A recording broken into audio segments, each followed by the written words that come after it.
The fire's dying. Your hands are shaking so bad you can barely feed it another stick. Outside your shelter, it's so cold your spit freezes before it hits the ground. Modern survival experts say you've got about 3 hours left to live in these conditions. Yet somehow, in the winter of 1832, a guy named Hugh Glass survived not just one night like this, but months of it, with no Gore-Tex, no emergency beacon. Just animal skins, basic tools, and knowledge so valuable it might as well have been magic. Tonight we're diving into the forgotten winter survival skills that kept mountain men alive when everything around them was trying to kill them. Hey, if you're finding this helpful, a like or subscribe would mean a lot. And I'm always curious, where are you watching from? Had someone from Florida comment at midnight the other day. Love seeing where everyone's at. Okay, tonight it's mountain men in the 1830s Rockies. But before we go anywhere, get cozy. Like, actually cozy. Pillows good? Blanket situation handled? Perfect. Trust me on this one. Your eyes snap open to darkness. Not the gentle darkness of your bedroom. This is different. This is the pitch black of a winter night in the Rocky Mountains, 1832. The temperature outside your shelter has dropped to 40 below zero. 40 below zero. The cold is a presence, something alive that wants you dead. You can feel it searching for ways to reach you, probing for weakness. You're lying on a thick bed of pine boughs piled at least a foot high between two parallel logs. Not for comfort, though it's better than nothing, but because without this barrier between you and the frozen earth, you'd be dead by morning. The ground is a heat thief that never sleeps, ready to suck the warmth from your body at every point of contact.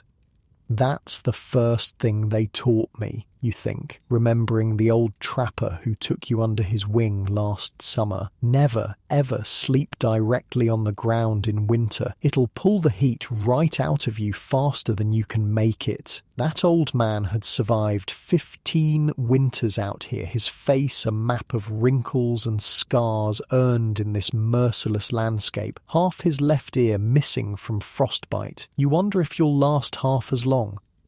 Around you, the buffalo robe forms a protective cocoon. It's heavy, maybe 40 pounds of dense hair and hide, but worth every ounce. Each strand of woolly undercoat creates a tiny pocket of air, thousands upon thousands of them trapping your body heat. Unlike your sleeping bag at home with its high-tech synthetic fill, this robe came with a face attached just a few months ago. You can still smell the animal on it, a constant reminder that survival here means something dies so you can live. You shift slightly, feeling the familiar weight of your wool cap still firmly on your head. The old-timers say an uncovered head is basically a chimney for your body heat. Might as well open a hole in your buffalo robe, they joke, though nobody's really laughing. You've seen what happens when someone gets careless. Last winter, a young trapper named Harris woke up without his cap, somehow lost it in his sleep. By morning, his ears were white with frostbite. By spring, he was missing parts of both. No one made fun of him. They all knew it could have been worse. The shelter around you is minimal, a 3-sided lean-to made of pine branches and covered with a tarp of sewn elk hides. The 4th side faces the fire, which has burned down to coals in the night. It's designed not for comfort, but as a shield against the 4 killers of cold. Yeah, that's how the mountain men think of it. Cold isn't just cold, it's a predator that attacks in 4 specific ways: conduction, convection, radiation, and evaporation. Fancy scientific terms the mountain men don't know, but man, do they understand the reality. Hold up. Let me paint you a picture of what your day is going to be like, because in about 10 minutes you're going to have to leave the relative warmth of this buffalo robe and start the daily fight for survival all over again. And I promise you, it's nothing like camping in Yellowstone with your REI gear and a cooler full of beer. You're dreading what comes next. The first moments of the morning are always the worst, going from the marginal warmth of your buffalo robe into the biting cold. It's like jumping into an ice bath, except the ice bath is literally everywhere and everything. Morning, boys. Sun's almost thinking about showing up. The voice belongs to Mackenzie, the grizzled leader of your small trapping brigade. He's already up somehow, stoking the fire with practiced efficiency. You can hear the others groaning, no one eager to face what waits outside their robes. There are 6 of you in this winter camp, holed up in a valley protected from the worst of the wind by a ridge to the north and thick stands of pine. You chose this spot carefully back in November when the first heavy snows made trapping impossible. This wasn't just random, it was life or death strategy. Feet froze to your buffalo skin, Jenkins, Mackenzie calls out to the still motionless form a few feet away. Told you to sleep with your boots under your robe, didn't I? Jenkins' muffled curse makes the others chuckle. Humour is currency out here, sometimes the only thing that keeps a man going. In your head, you're screaming, just 5 more minutes in this warm cocoon. But you know better. Every minute wasted is daylight lost, and daylight is precious when surviving winter is your full-time job. With a deep breath, you steel yourself and throw back the buffalo robe in one decisive movement. The cold hits you like a physical blow, stealing your breath. Your body instantly tightens, muscles contracting against the assault. This moment, this exact moment, is when most modern people would give up. But you can't. There's no central heating to rescue you, no microwave to warm up some hot chocolate, just you versus 40 below. Not like your warm bed right now, where the worst thing you face is maybe a chilly bathroom floor for a few seconds before you can turn on a hot shower. Your buckskin shirt and pants feel stiff, almost frozen, despite having been under the robe with you. The leather crackles slightly as you move. These clothes aren't just a fashion choice, they're sophisticated survival technology developed over generations of trial and bloodshed. The dense grain of the brain-tanned leather creates a barrier the wind can't penetrate, unlike modern breathable fabrics that can fail in extreme conditions. Remember, boys, Mackenzie often says, sweat is death out here. That's why you dress in layers, not just for warmth, but for moisture management. Your innermost layer is wool, nature's miracle fiber that keeps insulating even when damp. Over that, the buckskin, treated with bear grease to add water resistance. You can feel the slightly oily texture as you pull on your outer layer, a heavy wool capote made from a Hudson's Bay point blanket. These blankets are worth their weight in gold out here, literally a form of currency in the fur trade. The fire is your first priority now. Without it, nothing else matters. You reach for your fire-starting kit, what the mountain men call the Holy Trinity: flint, steel, and charcloth. Making fire quickly and reliably in any condition is the single most important survival skill in the mountains. Breakfast's going to be a good one, boys, Mackenzie announces, already working with something in a cast-iron pot. Got some of that pemmican with berries in it.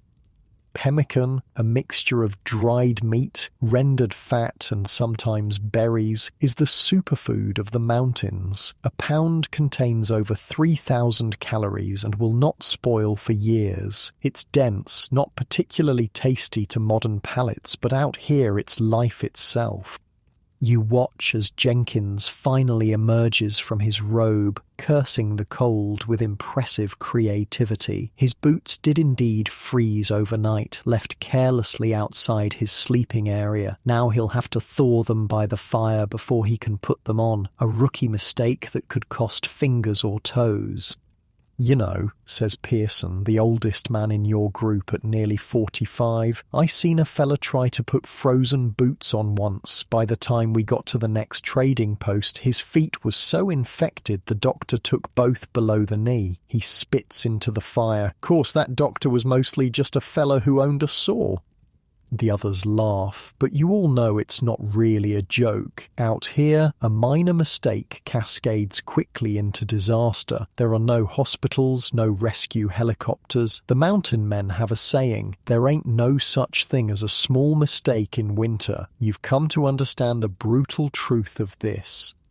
The sky outside is beginning to lighten, a deep blue replacing the utter blackness. It's going to be a clear day, which means even colder temperatures, but at least no snow. You have work to do today. The winter may seem like downtime for trappers, but survival itself is a full-time job.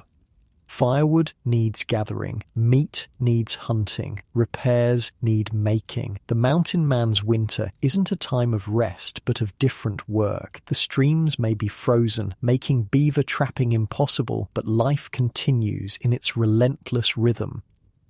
So get this, Mackenzie says, between bites of pemmican. I was up near the Three Forks 2 winters back with old Bill Williams. Temperature dropped so low that when Bill tried to talk, his words froze in midair and fell to the ground. We had to thaw them by the fire to hear what he was saying. Everyone laughs, including you. The tall tales and impossible stories are part of the culture, a way to process the genuinely unbelievable conditions you all face daily. Sometimes the truth of mountain life is so harsh that only exaggeration can capture it. As you chew on the dense pemmican, your body craving the fat that will fuel your internal furnace, you notice the quiet that surrounds your camp. Not the peaceful quiet of a snowy forest, but the absolute stillness of a world too cold for sound. Nothing moves, nothing makes noise. It's as if the cold has killed even the whisper of wind through pine needles. "Gonna check the meat cache," announces Mackenzie, referring to the elevated platform where your group stores frozen game safe from predators. "Thought I heard something nosing around last night. In the brutal calculus of winter survival, calories are currency, and your group has been carefully stockpiling them since the first snows. A grizzly or mountain lion raiding your cache could mean starvation before spring." You finish your pemmican and follow Mackenzie through the knee-deep snow, the cold burning your lungs with each breath. The thermometer that hangs from your pack, a prized possession in the brigade, shows 43 degrees below zero, and yet you're alive, functioning, working.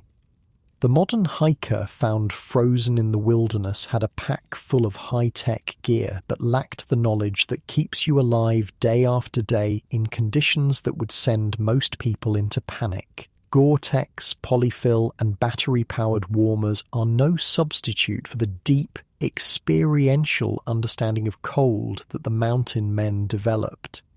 It's strange to think that while we've gained much with our technological advances, we've lost the intimate knowledge of survival that was once common. The mountain man didn't just visit the wilderness, he was of it, understanding its rhythms and dangers with the same intuitive grasp that city dwellers have of subway schedules and coffee shop locations.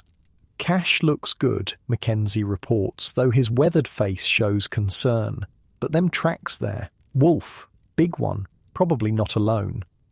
You nod, understanding the implications. Wolves normally avoid humans, but in the deepest part of winter, when game grows scarce, they get bold. Another threat to monitor, another element in the complex web of survival. "Jenkins Pearson, you're on wood duty today," Mackenzie orders. "Rest of you, we need to check the traps in the South Valley." Traps in winter? Yeah, even with streams frozen, mountain men would set traps for marten, fox, and other fur bearers that remain active. The work never stops because stopping means dying. As you prepare for the day's journey, strapping on snowshoes made of bent ash wood and rawhide webbing, you think about the transformation you've undergone. 8 months ago, you were a greenhorn from St. Louis, drawn by newspaper ads promising adventure and fortune in the mountains. Now, you can read the forest like a book, judging snow depth by the bend of branches and predicting weather changes by the smell of the air. This knowledge wasn't taught in any classroom. It was earned through frost-nipped fingers, through nights when you were sure you wouldn't see morning, through watching men stronger than you succumb to the environment's merciless judgment. The mountain man's education is written in the scars on his hands and the memories of friends lost to the cold.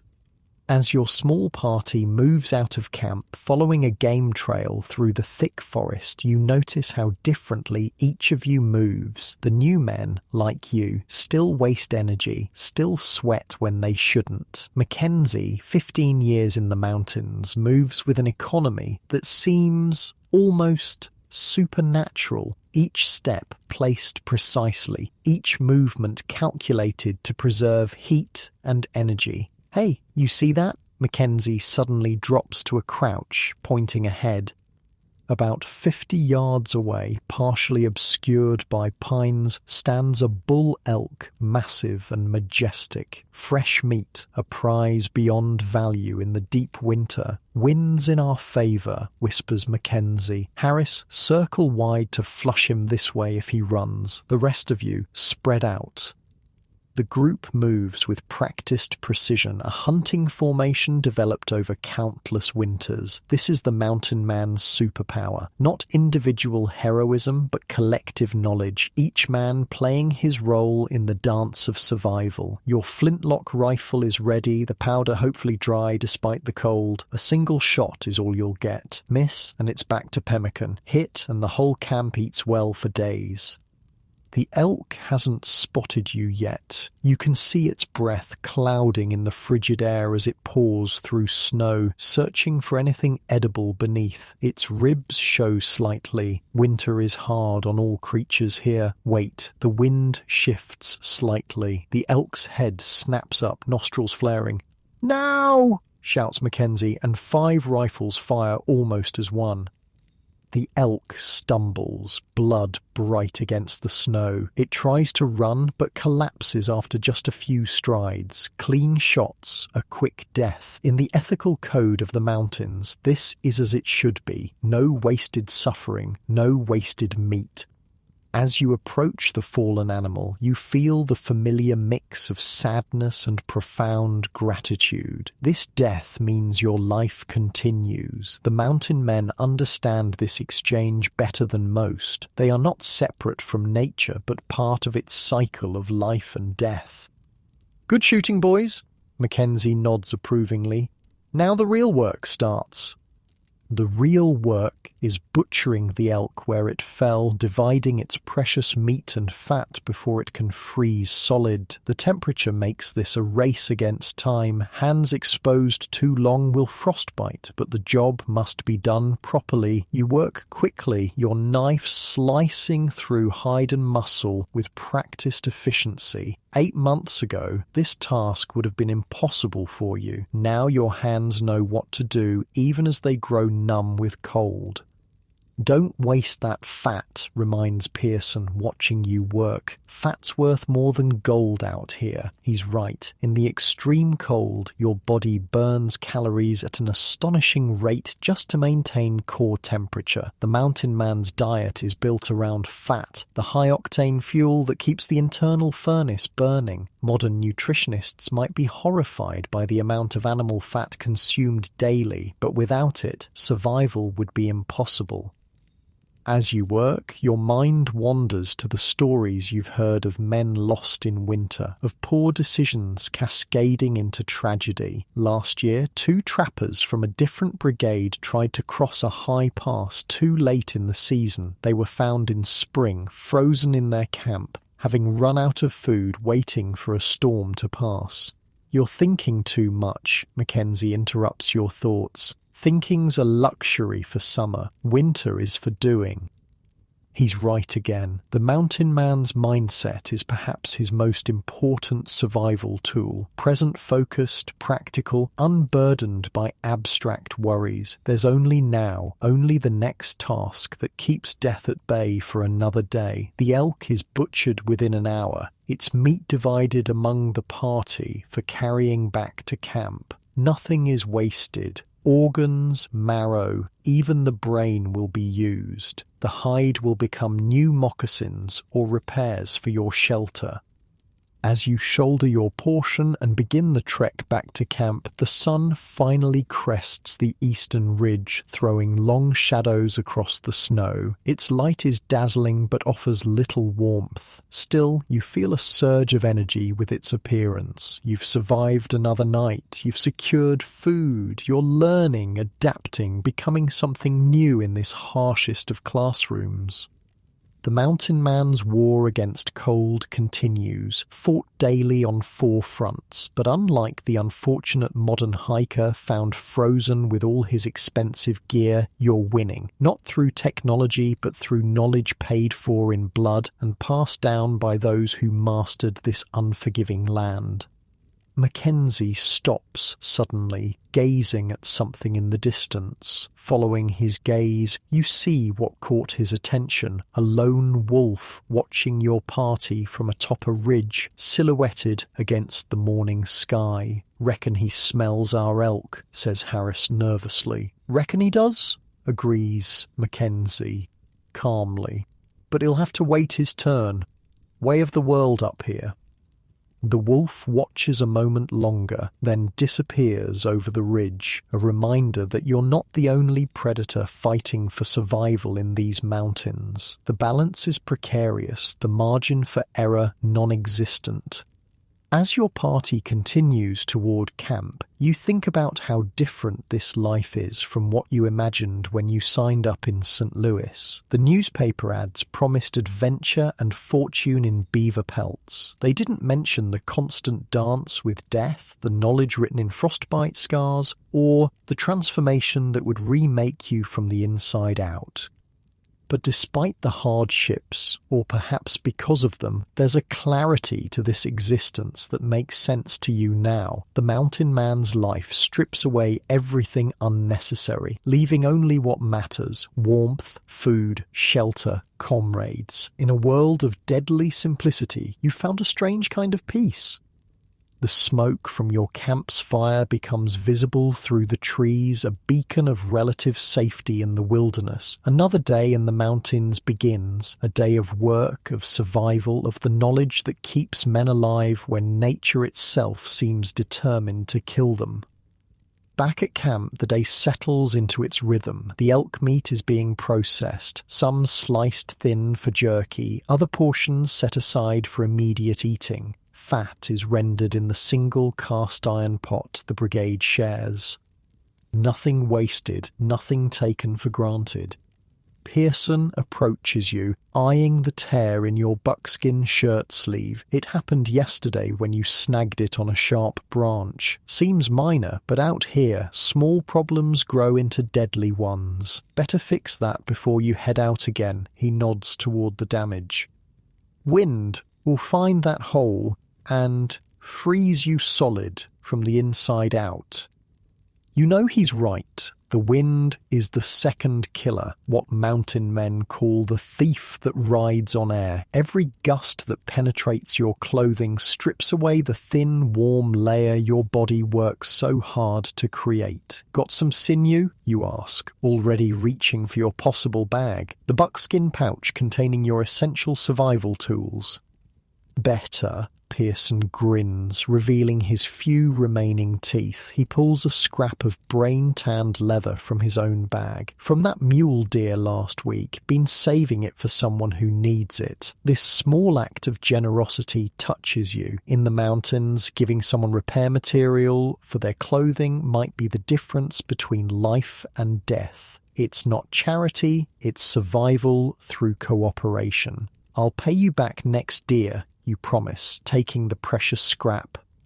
Make sure you're alive for the next deer, Pearson chuckles, wandering back toward the fire. As you settle by your shelter to make the repair, Mackenzie joins you, his weathered face serious. Storm coming, he says without preamble. 3 days, maybe 4, big one. You glance at the clear blue sky overhead, confused. How can you tell? Pine saps running heavy on the south sides, birds flying lower than usual, that ache in my busted knee. He taps his left leg. Never wrong. In the world of the mountain man, weather prediction isn't about barometers or satellite imagery. It's about observations passed down through generations, patterns recognized through years of survival-dependent attention. We need to prepare, Mackenzie continues. More wood, more meat, if we can get it. Check all the gear. A winter storm in the Rockies isn't just bad weather, it's a siege, a prolonged attack by cold, wind and snow that can trap men in their shelters for weeks. Preparation isn't optional. You nod, understanding the gravity. Your hands continue working on the tear in your buckskin shirt, pushing the bone awl through the tough material, stitching with the sinew thread you've dampened with saliva to make it pliable. The fringe on your buckskin isn't decorative. It's functional, providing ready-made repair material when needed. "How long you been wearing those same clothes, Jenkins?" Mackenzie calls out to the young trapper who's sorting through his gear nearby. Jenkins looks down at his buckskins, filthy from months of constant wear. "Since rendezvous. Why?" "Because you smell worse than a buffalo wallow in August," Mackenzie says with a straight face, causing the others to erupt in laughter. Jenkins grins. "Keeps the grizzlies away." "Keeps everything away," someone else chimes in. The banter continues, but underneath it lies a serious truth. The mountain man's clothing system is as sophisticated as it is filthy. It's not static, it's alive, constantly adjusted to match activity levels and changing conditions. "Reminds me of that greenhorn we had 2 winters back," Pearson says, stoking the fire. "Remember him? City boy from Boston, showed up at rendezvous with a trunk full of cotton shirts." "Poor bastard," Mackenzie nods, a rare hint of sympathy in his voice. "Never stood a chance." "What happened to him?" you ask, though part of you already knows. "Cotton kills," Mackenzie says simply. "First hunting trip, he got caught in a sleet storm. Cotton soaked through in minutes. By the time we got back to camp, he couldn't even feel his arms. Next morning, the fever took him." You nod, understanding. The trapper's saying, "Cotton kills," isn't hyperbole. A cotton shirt, when wet, becomes a cold, clammy shroud that sucks the life from you. Cotton loses all insulating properties when damp and actually conducts heat away from the body. In the mountains, fabric choice isn't fashion. It's survival. That's why we use wool, Mackenzie continues, nodding toward your undershirt. Nature's miracle. Wool truly is remarkable. It can absorb up to 30% of its weight in water without feeling wet and retains 80% of its insulating properties even when soaked. For men who might get wet from snow, sweat, or fording streams, wool is life insurance. You finish repairing your buckskin shirt and hold it up to examine your work. The stitching isn't pretty, but it's strong. Buckskin itself is a marvel. The dense grain of brain-tanned leather creates a nearly impenetrable barrier against wind. "You know," Jenkins says, joining the conversation, "my pa was a tanner back in St. Louis. Said the Indians used animal brains to tan hides because there's just enough brain in an animal to tan its own hide." "That's true," nods Pearson. "Mix the brains with water, work it into the hide, makes it soft as cloth but tough as iron." The tanning process is another piece of wilderness knowledge that separates life from death. The animal's brains mixed with water creates a supple yet tough material that flexes with movement while blocking wind. The leathers you'd buy in a city store wouldn't last a week out here.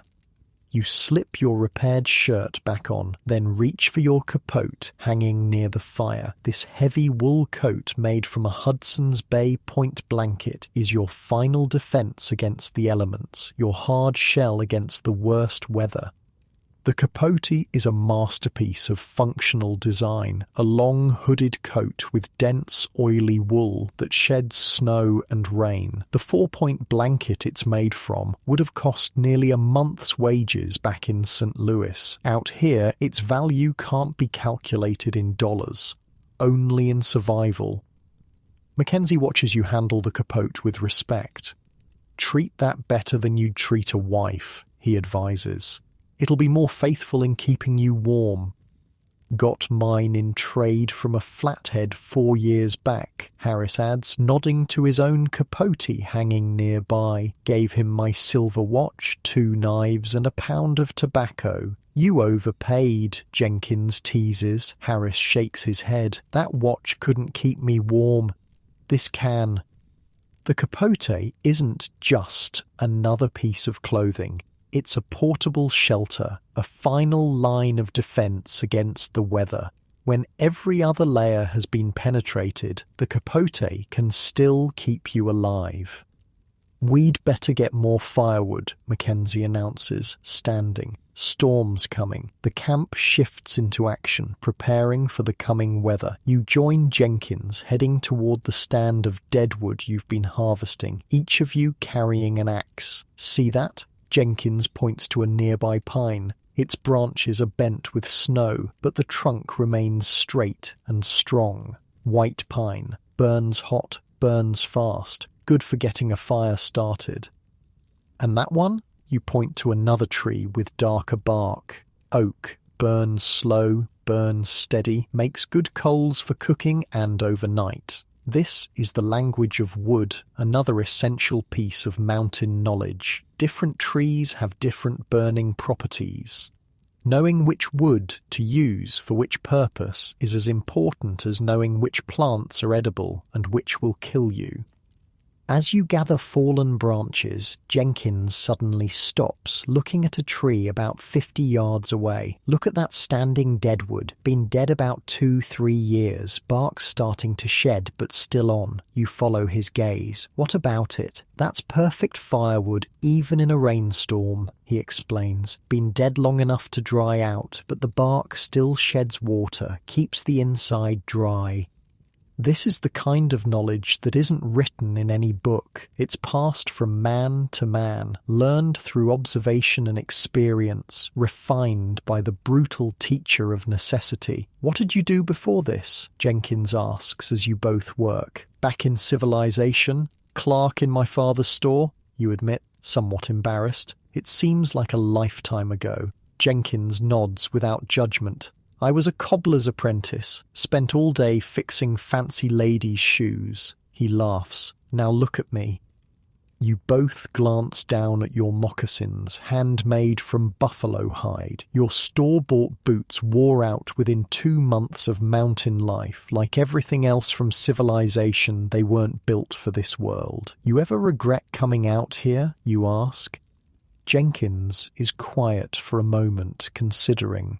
Sometimes, when it's cold enough to freeze the piss before it hits the ground. When I'm so hungry my stomach thinks my throat's been cut. He pauses. But then there's mornings when the sun hits the mountains just right, and it's like God showing off just for you, you know? You do know. Despite the hardships, or perhaps because of them, there's a clarity to this life that you never found behind a counter in St. Louis. As you gather wood, the temperature begins to drop further, an almost imperceptible change that both of you notice simultaneously. The quality of the air shifts, becoming drier, sharper against your lungs. There's Mackenzie's storm, Jenkins mutters, glancing at the still blue sky. Feel that change? You nod. The mountain man develops senses that city dwellers never need. You can feel pressure changes, taste moisture shifts in the air, sense temperature drops before they register on any thermometer. By the time you return to camp, arms laden with firewood, the first hints of clouds are gathering on the northern horizon. Everyone works with silent urgency, preparing for what's coming. More wood is stacked, shelters are reinforced, the remaining elk meat is processed quickly. As evening approaches, you notice Mackenzie by his shelter doing something you've never seen before. He's mixing bear grease in a small tin cup, warming it by the fire until it becomes liquid. "What's that for?" you ask, curious. "Waterproofing," he replies, dipping a cloth into the grease and applying it to his buckskins in methodical circles. "Storm like this one coming, regular buckskin won't be enough. Gets wet, loses all insulating properties." "Becomes stiff as a board too," adds Pearson, who's doing the same with his own clothing. "This is another level of preparation you hadn't considered. Buckskin's fatal flaw is that when wet, it becomes heavy and useless as insulation. By treating it with bear fat or beaver grease, the mountain men create a semi-waterproof barrier that sheds light rain and snow. Here," Mackenzie offers you the small tin of grease. "Do your moccasins first, then your shirt." The grease has a strong animal smell that would be revolting in civilization. Out here, it's the scent of survival. You work it into your moccasins, watching as the leather darkens and becomes more supple. "Stuff some dry grass in those too when you sleep," Mackenzie advises. "Insulation keeps your toes from freezing." Every piece of advice is practical, tested by generations of men who faced these conditions. There are no theories here, only what works and what kills you. As darkness falls, the temperature plummets further. The fire is built higher than usual, a calculated use of resources justified by the coming storm. The brigade gathers close, eating the fresh elk meat that won't keep as long as the jerky you're preparing. "My first winter out here," Mackenzie begins, staring into the fire, "was 1815. 18 years ago now. Got caught in a blizzard up near Yellowstone. No shelter, no fire, nothing but my clothes and my wits." The camp grows quiet. Mackenzie rarely speaks of his past. 3 days that storm lasted. Dug myself a snow cave, curled up like a hibernating bear. When it finally passed, my left foot was black with frostbite. Doctor at the trading post wanted to take it off. "But he didn't," Harris says, glancing at Mackenzie's very much intact feet. Mackenzie grins. "Met an old crow woman instead. She packed my foot in moss and some kind of root paste. Hurt worse than anything I ever felt, but I kept the foot." These stories aren't just entertainment. They're education, passing down survival knowledge wrapped in narrative. "Point is," Mackenzie continues, serious again, "you respect the cold. You prepare. You never think you've got it beat. The minute you get cocky is the minute you're dead." The wind picks up slightly, sending sparks spiraling from the fire. Everyone glances northward, where clouds now cover half the sky, dark and heavy with snow. "I'm checking the horses," Harris announces, standing. "I'll come," you offer, knowing the animals will need extra care before the storm. The small remuda of horses is picketed in a sheltered hollow nearby where trees break the wind and a tiny spring provides water that hasn't yet frozen. The animals are already restless, sensing the weather change. "They know what's coming better than we do," Harris says, adjusting blankets over the horses' backs. These aren't the sleek thoroughbreds of city stables, but tough mountain ponies, smaller, shaggier, able to survive on browsing when grass is buried under snow. "Should we bring them closer to camp?" you ask. Harris considers. "Not yet. If it gets as bad as Mackenzie thinks, maybe. For now, they're better off with these trees as windbreak." Working together, you make sure each horse is secured and blanketed. Without horses, a trapping brigade is vulnerable, unable to move camps quickly, unable to carry heavy loads of furs or supplies. Keeping them alive through winter is a priority second only to human survival. By the time you return to camp, the first snowflakes are beginning to fall, huge, lazy flakes that drift down in the windless evening. "Here it comes," Pearson says quietly, watching the snow with the respect one shows a worthy adversary. Everyone makes final preparations, checking gear, adjusting shelters. Your own lean-to has been reinforced with extra branches, the sleeping area rebuilt with fresh pine boughs. Your buffalo robe waits, ready to enclose you in its protective warmth.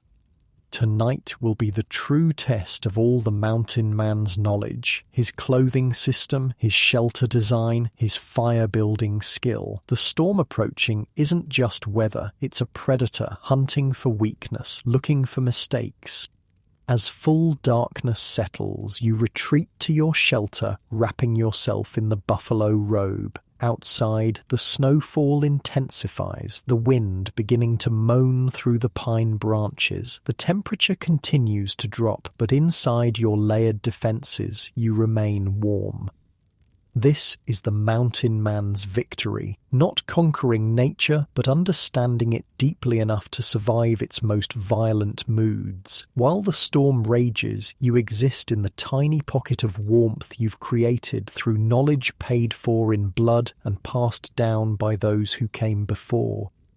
Sleep comes surprisingly easily, the familiar smell of buffalo hide and wood smoke creating a cocoon of security despite the gathering storm. Tomorrow will bring new challenges, deep snow to navigate, possibly game driven down from higher elevations, the constant work of keeping the camp functioning in blizzard conditions.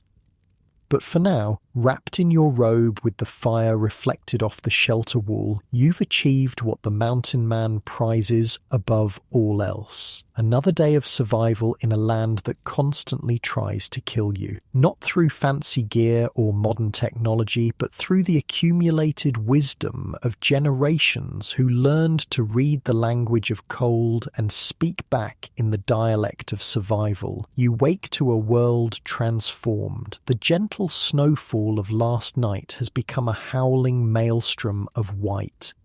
Through the open side of your shelter, all you can see is swirling snow driven by relentless wind. The temperature has plummeted further, if that's even possible.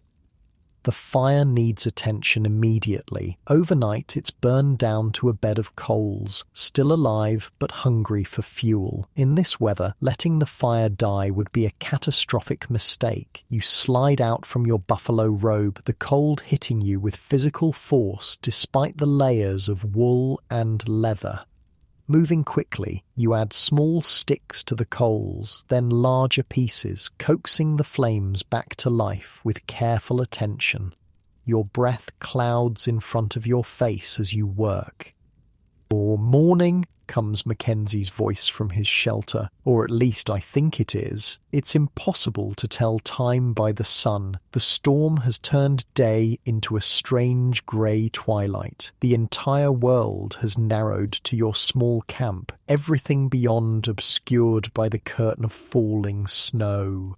"Hell of a storm," says Jenkins, emerging from his own shelter. His beard is frosted with ice from his breath freezing during the night. "Just getting started," Mackenzie replies grimly. "This'll last 3 days minimum." The fire crackles higher now, throwing precious heat against the bitter cold. Everyone gravitates toward it instinctively, hands outstretched to the flames. "So," Pearson says, looking at you, "what would you be doing if that went out?" He nods toward the fire. "Building it again," you answer. "And if your tinder's wet? If your wood's soaked through, if the wind's blowing so hard you can't keep a spark alive, you understand this isn't idle conversation. It's a test, a teaching moment. I'd be in trouble, you admit." Pearson grins, reaching into his possible bag. "That's why we obsess over this." He pulls out a small leather pouch, carefully wrapped and tied. "The Holy Trinity." Inside the pouch are 3 items: a piece of flint with a sharp edge, a C-shaped piece of steel, and several squares of black brittle cloth. Flint, steel, char cloth, Pearson explains, holding each up in turn. A mountain man without these is a dead man waiting to happen. Mackenzie nods in agreement. First thing I check each morning. Before food, before water, make sure my fire kit is dry and ready. This isn't exaggeration. In the brutal cold of a Rocky Mountain winter, fire isn't a convenience. It's life itself. "Where'd you get your striker?" Jenkins asks, nodding toward the C-shaped piece of steel in Pearson's hand. "Made it myself," Pearson says with pride. "Used an old file from a blacksmith in Taos. Good high-carbon steel. Had to get it just right. Too soft and it won't throw sparks. Too brittle and it'll break." The striker isn't just any piece of metal. It has to be high-carbon steel, hardened and tempered to create the perfect edge. When struck by flint, tiny shavings of steel are sheared off, and these heat up from the friction of the strike until they ignite in the air, creating sparks. "Show him how it's done," Mackenzie suggests, nodding toward you. Even after months in the mountains, there's always more to learn.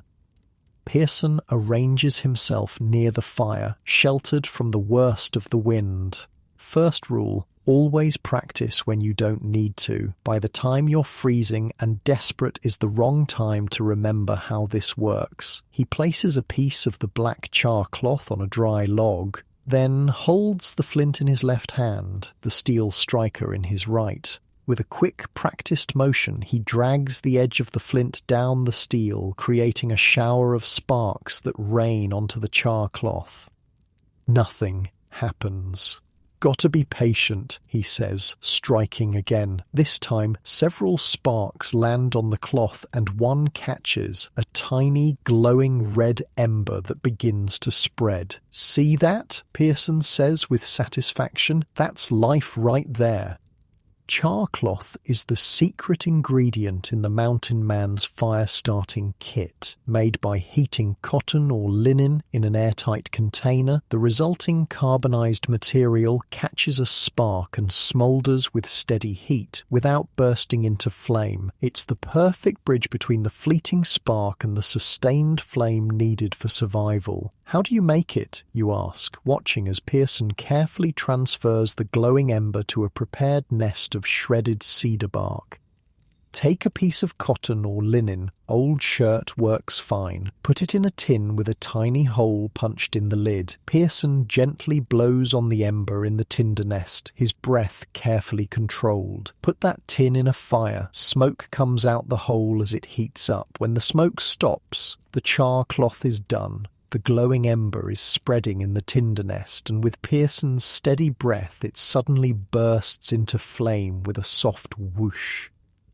"Fire," Pearson says with simple satisfaction, carefully adding the flaming tinder to the main campfire. That's how it's done when your main fire's out and it's 40 below. The demonstration isn't just educational, it's reassurance. Knowing you can create fire in any conditions is fundamental to survival in the mountains. Without that knowledge, the first time your main fire died would likely be your last day on Earth.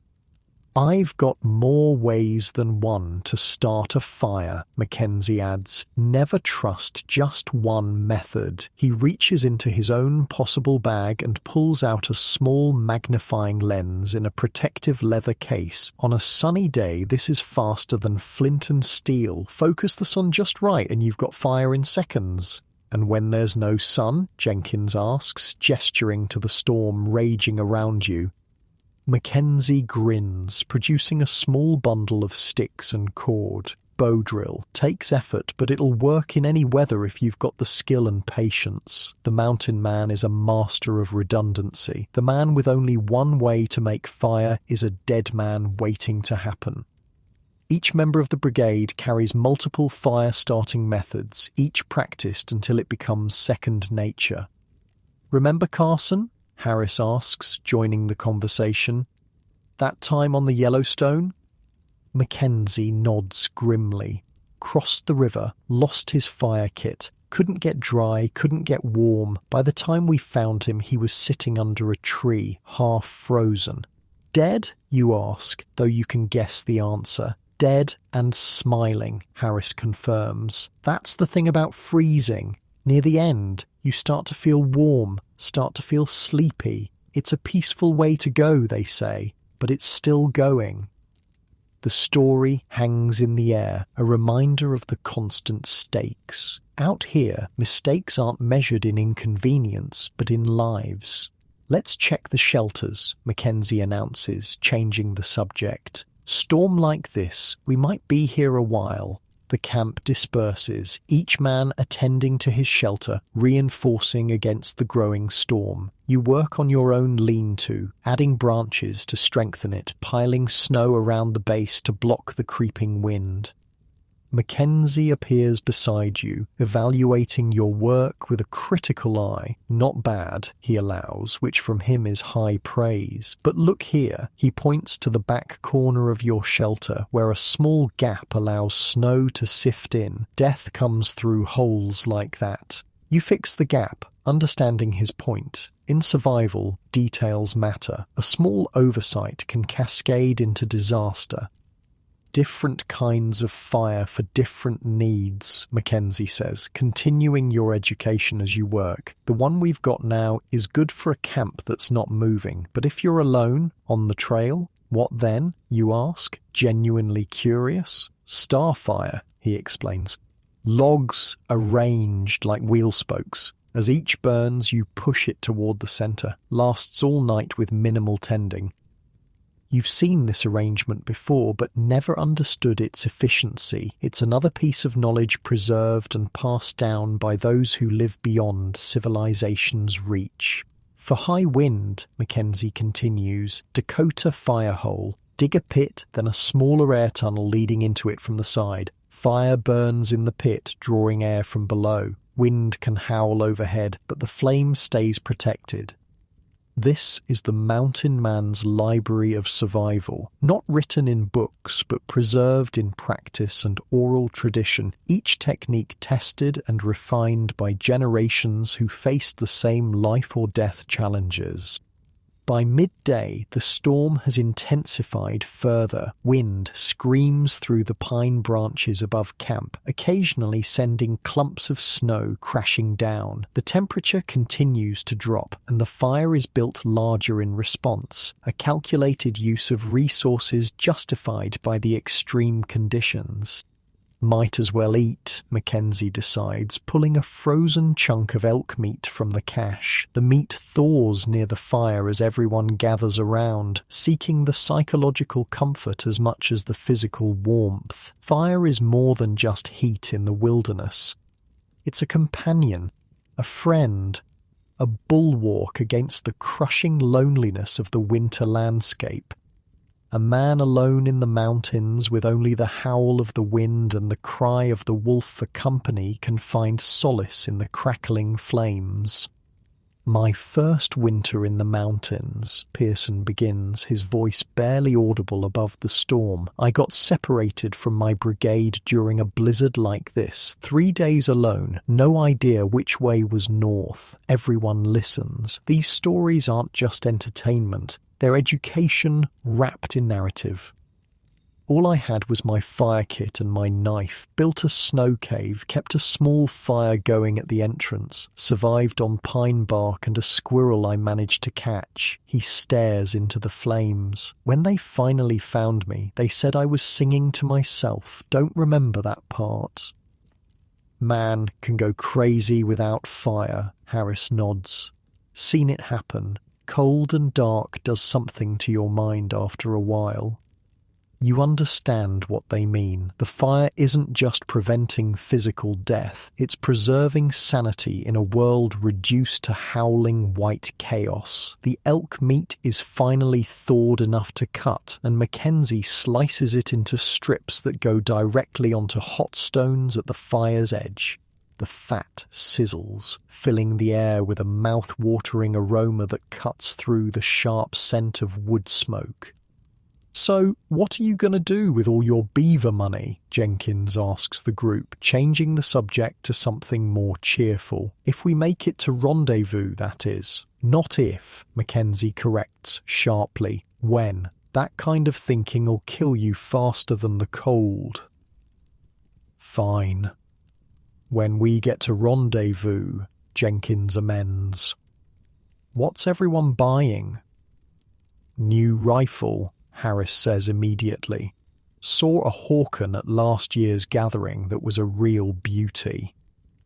"I'm settling down," Pearson announces unexpectedly. "Got my eye on a Shoshone woman. Her family wants 3 horses and a good rifle as bride price." This revelation brings a chorus of good-natured jeering and advice about marriage from the others. The conversation turns to women, to dreams of future comfort, to plans that extend beyond basic survival. It's a glimpse of humanity persisting even in the harshest conditions.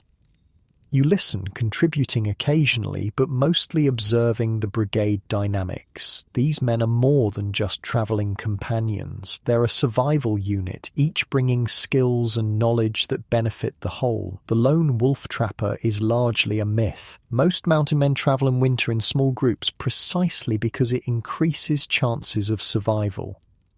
After eating, with the storm still raging, there's little to do but maintain the fire and wait. Mackenzie produces a deck of cards so worn that the faces are barely visible, but everyone knows them by their unique stains and tears. A game starts, played on a flat rock near the fire. "Better check the reflector," Mackenzie reminds everyone between hands.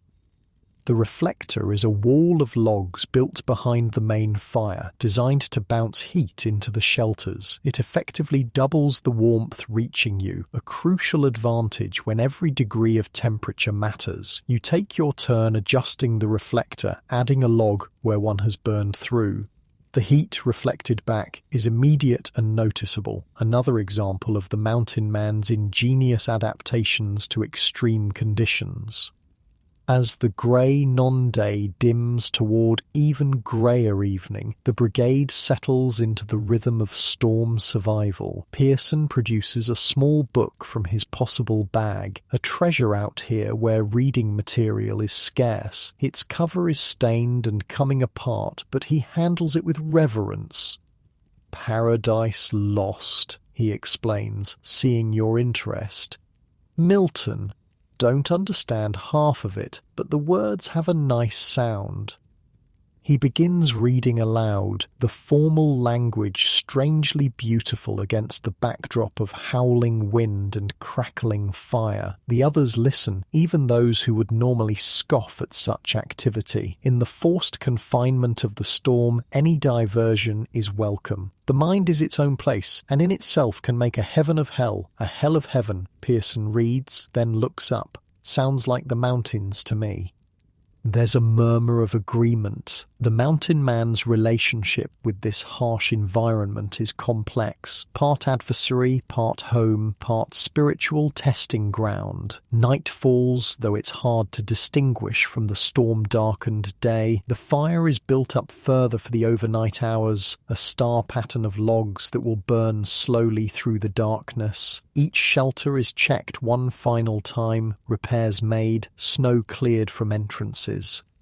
"Tomorrow won't be travel weather either," Mackenzie announces. "Best get comfortable. We're here until this blows over." You retreat to your shelter, wrapped again in the buffalo robe. Despite the ferocity of the storm, your combination of skills and knowledge keeps you relatively comfortable. The fire reflects off your shelter wall, creating a pool of light and warmth that defies the chaos outside.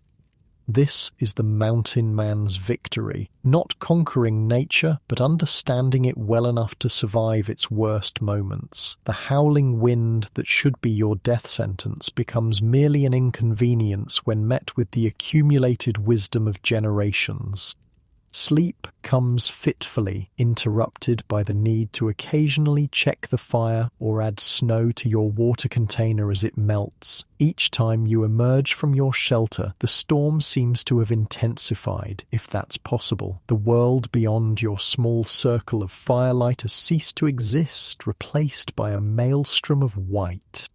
During one of these waking periods, you notice Mackenzie also awake, sitting by the fire, methodically checking his rifle despite having no plans to use it. This, you've learned, is another aspect of mountain survival. Constant maintenance, constant vigilance, using every available moment to prepare for future needs. Can't sleep? You ask, joining him by the fire. Sleep light out here, he replies. Part of me always listening, always watching, saved my life more times than I can count. You nod, understanding. The mountain man doesn't fully relax even in sleep. Some part of his consciousness remains alert to changing conditions, to dangers that might arise. Storm's actually helping us in one way, Mackenzie comments, nodding toward the swirling snow. Blackfeet won't be hunting us in this weather. The Blackfoot tribes are notorious among mountain men for their fierce resistance to encroachment on their hunting grounds. Unlike some tribes who trade with the trappers, the Blackfeet view them as invaders to be eliminated. You ever had trouble with them? You ask. Mackenzie pulls back his buckskin shirt to reveal a puckered scar on his shoulder. Arrow, 3 years back. Would have finished me if it hit 2 inches lower. This is another constant reality of mountain life, the complex and often dangerous relationship with the indigenous inhabitants. Some mountain men, like Pearson, marry into tribes and adopt aspects of their lifestyle. Others, like Mackenzie, bear the scars of violent encounters.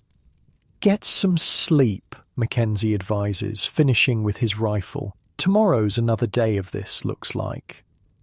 You return to your shelter, the buffalo robe welcoming you back to its relative warmth. Outside, the storm continues its assault, searching for weakness, looking for mistakes, but wrapped in your layers of protection, with fire maintaining its vigil against the cold. You've denied death another opportunity. This is the rhythm of survival in the mountains. Constant vigilance, adaptability, and the deep knowledge that keeps men alive when everything around them is trying to kill them. Not through fancy gear or modern technology, but through understanding forged in the crucible of necessity and passed down by those who lived to tell about it. As you drift back to sleep, you reflect on how much you've learned in your months with the brigade. The mountain man's education never stops. Each day brings new lessons, new challenges, new opportunities to either thrive or perish based on your accumulated knowledge. The storm may rage for days, but inside your small pocket of heat and light created through skills that modern people have forgotten, you remain alive, perhaps the greatest victory possible in this unforgiving land. Dawn of the second day breaks with little change. The storm continuing its siege, though perhaps with slightly less fury than the night before. The fire has burned lower during the night but remains alive, a testament to the star pattern arrangement that allows for slow, steady burning with minimal attention. You emerge from your shelter, stiff from the cold, despite your buffalo robe. The snow has drifted higher around the camp, now nearly waist-deep in places. Jenkins is already up, carefully adding wood to the fire, his movements deliberate and efficient in the bitter cold. "Sleep, all right?" he asks, not looking up from his work. "Well enough," you reply, joining him at the fire. "Storm letting up?" Jenkins glances at the swirling snow. "Bit, maybe. Mackenzie will know better." As if summoned by his name, Mackenzie appears from his shelter, face tightening against the cold. He studies the sky, the wind, the way the snow falls, reading conditions that are indistinguishable to less experienced eyes. Storm center is passing, he announces. Still bad today. Tomorrow might see some clearing. This forecast isn't from barometric readings or weather maps, but from decades of observation and pattern recognition, the mountain man's meteorology. Fire needs better wood, Mackenzie observes, looking critically at the flames. That pine's burning too fast. Jenkins, help me get to the deadwood we spotted yesterday. I'll come too, you offer, eager to be useful and to learn. Mackenzie nods approval. The three of you prepare to venture beyond the immediate camp, wrapping faces against the cold, checking that axes are secure at your belts. Even a short journey in these conditions requires preparation. A casual approach to the cold leads to death. Pushing through the deep snow is exhausting work. Each step requires lifting your leg high, then plunging it down through the powdery surface. Within minutes, despite the bitter cold, you're sweating beneath your layers, a dangerous condition that Mackenzie notices immediately. Ease up, he advises. Getting sweaty is a death sentence. Pace yourself. You slow your movements, remembering the trapper's wisdom about evaporation, how moisture leaving the body steals heat 25 times faster than air alone. Better to move slowly and stay dry than rush and soak your insulating layers with sweat. After 15 minutes of careful progress, you reach the stand of trees where Jenkins spotted the standing deadwood yesterday. Mackenzie approaches one particular tree, a pine that died perhaps 3 years ago, its bark beginning to loosen but still attached to the trunk. See this? Mackenzie points to the tree. This is gold. Been dead long enough to dry out completely inside, but the bark's still protecting the wood from moisture. Even in a blizzard, the inside will be bone dry. He runs his hand along the trunk, showing you what to look for. No fungus, no rot, bark peeling but not gone, branches mostly fallen away, perfect deadwood. The three of you set to work with your axes, taking turns to conserve energy. The work is methodical, no wasted motion, no unnecessary exertion. Mackenzie calls a halt every few minutes to rest, preventing overheating and exhaustion. Different trees, different fires, Mackenzie explains during one such break. Pine's what we're cutting now. Burns hot and fast, good for getting a fire started or for a quick cook fire, but it consumes itself too quickly for overnight. What's best for the long haul, you ask, genuinely curious about this vital knowledge. Hardwoods, oak, hickory, they burn slow and steady, make a good bed of coals that last for hours, but they're harder to ignite, so you need your pine or birch to get them started. Jenkins nods agreement. Aspen burns clean and hot. Good for cooking. Cottonwood makes a lot of smoke, but not much heat. Use it for signaling if you ever need to. This is the language of wood, a vocabulary as essential to survival as knowledge of edible plants or animal behavior. The mountain man doesn't just see trees, he sees fuel sources with specific properties and uses. Most important thing to remember, Mackenzie adds, returning to his cutting, is that wet wood and green wood will kill you faster than no wood at all. How's that, you ask, confused. Wet wood makes smoke, not heat. You'll sit there feeding your fire, thinking you're doing something useful, while you slowly freeze to death beside a smoking pile that gives no warmth. He shakes his head. Seen it happen. Man can burn through his whole wood supply trying to dry out wet logs, end up with nothing but smoke and hypothermia. The dead pine finally yields to your axes, crashing through the snow-laden branches of its neighbours. The three of you set about cutting it into manageable lengths for carrying back to camp. Cedar bark, Jenkins points out, indicating a nearby cedar tree. Best tinder there is. Grab some while we're here, stays dry under the outer layer, even in rain. You strip some of the fibrous inner bark, careful not to take too much from any one tree. Another unspoken rule of mountain life. You take only what you need, never more, aware that today's excess could be tomorrow's scarcity. With arms full of precious dry wood, you make the return journey to camp. The effort of carrying the logs through deep snow is considerable, but the reward will be worth it. A hot, sustainable fire that could make the difference between comfort and misery, or even life and death. Back at camp, Pearson and Harris have been busy maintaining the shelters, clearing snow from entrances, reinforcing walls that show signs of weakening. The camp functions as a unit, each man contributing to collective survival. Found the good stuff, I see, Pearson approves, eyeing the deadwood you've brought back. Look at this, Mackenzie says, splitting one of the logs with his axe to reveal the perfectly dry interior. Dry as summer in the middle. The difference is immediately apparent when added to the fire. The deadwood catches quickly, burning with minimal smoke, giving off substantial heat. Within minutes, the fire's character has changed from struggling to thrive. That'll hold through the day, Mackenzie says, with satisfaction. Need to think about our fire structure, though. Winds shifting. Might want to build a reflector on the north side now. This is the mountain man's constant calculation, adapting to changing conditions, anticipating needs before they become critical. A reflector fire isn't just a random arrangement, but a carefully engineered structure designed to maximize heat where it's most needed.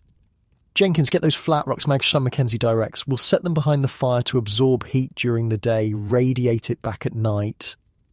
Rocks as heat batteries, another piece of survival knowledge that makes the difference between comfort and suffering. The mountain man understands not just fire itself, but how to extend and direct its benefits. As you work together building the reflector, a wall of logs stacked behind the fire, Pearson approaches with a small leather pouch.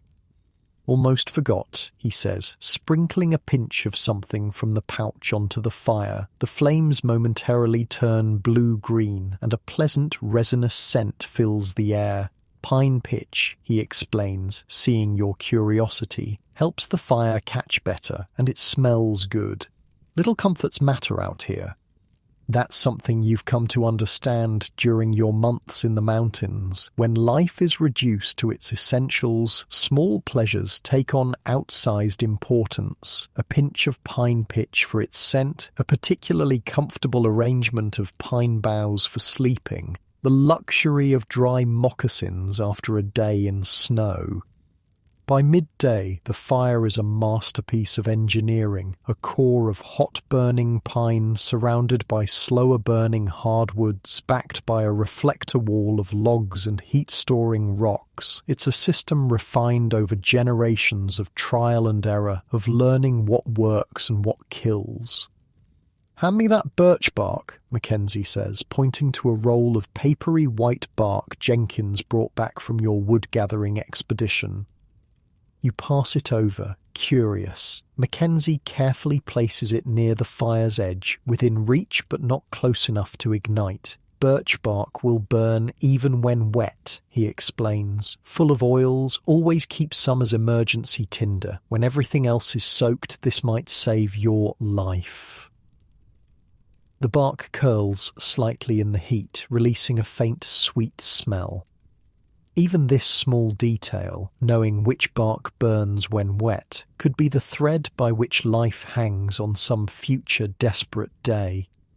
As the storm continues its assault, the brigade settles into the rhythm of forced inactivity. Cards appear again, stories are shared, repairs are made to clothing and equipment. This is the other side of mountain man life, not just the high adventure of trapping and exploring. but the long periods of waiting, of simply enduring. "Anyone need moccasin repairs?" Pearson offers, producing an awl and sinew thread. "Got time to spare." Several take him up on the offer, including you. Your moccasins show wear from months of hard use, and in this environment, foot protection isn't optional. It's life itself. "Used to be a cobbler, right?" you ask, as Pearson expertly stitches a split seam on your footwear.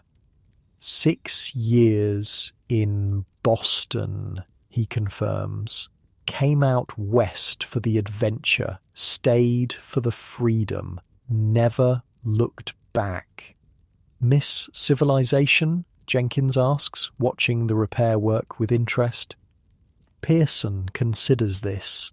Miss some things. Fresh bread, music, women who don't smell like smoke and bear grease. He grins. "But I'd sooner die out here than live soft in some city, following another man's orders, breathing another man's smoke." This sentiment, the fierce independence that drives men to choose this harsh life, is common among the mountain brotherhood. They're here not just for beaver pelts, but for something less tangible, a freedom impossible in the structured confines of society. The day wears on, the storm showing signs of gradual weakening. By late afternoon, the wind has diminished enough that it's possible to move around camp without fighting a constant battle against driving snow. "Think I'll check my trap line," Harris announces. "Might be something there."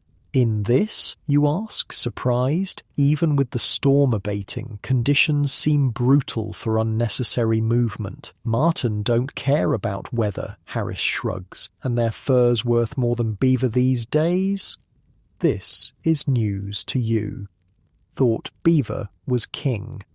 Was, Mackenzie confirms. Markets changing, silk hats coming into fashion back east. Beaver's still good money, but smart trappers are diversifying.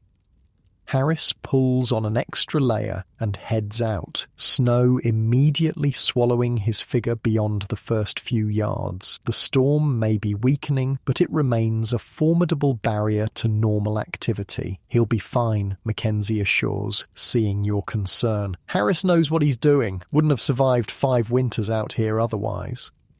With Harris gone, the conversation turns to changing markets, to the economics that drive the fur trade. Even here, in one of the most remote places on Earth, the fashions of Paris and London exert their influence, shaping what men hunt and what risks they take. "Heard the Hudson's Bay Company's pushing south," Jenkins comments, "offering better prices at Rendezvous, undercutting the American outfits."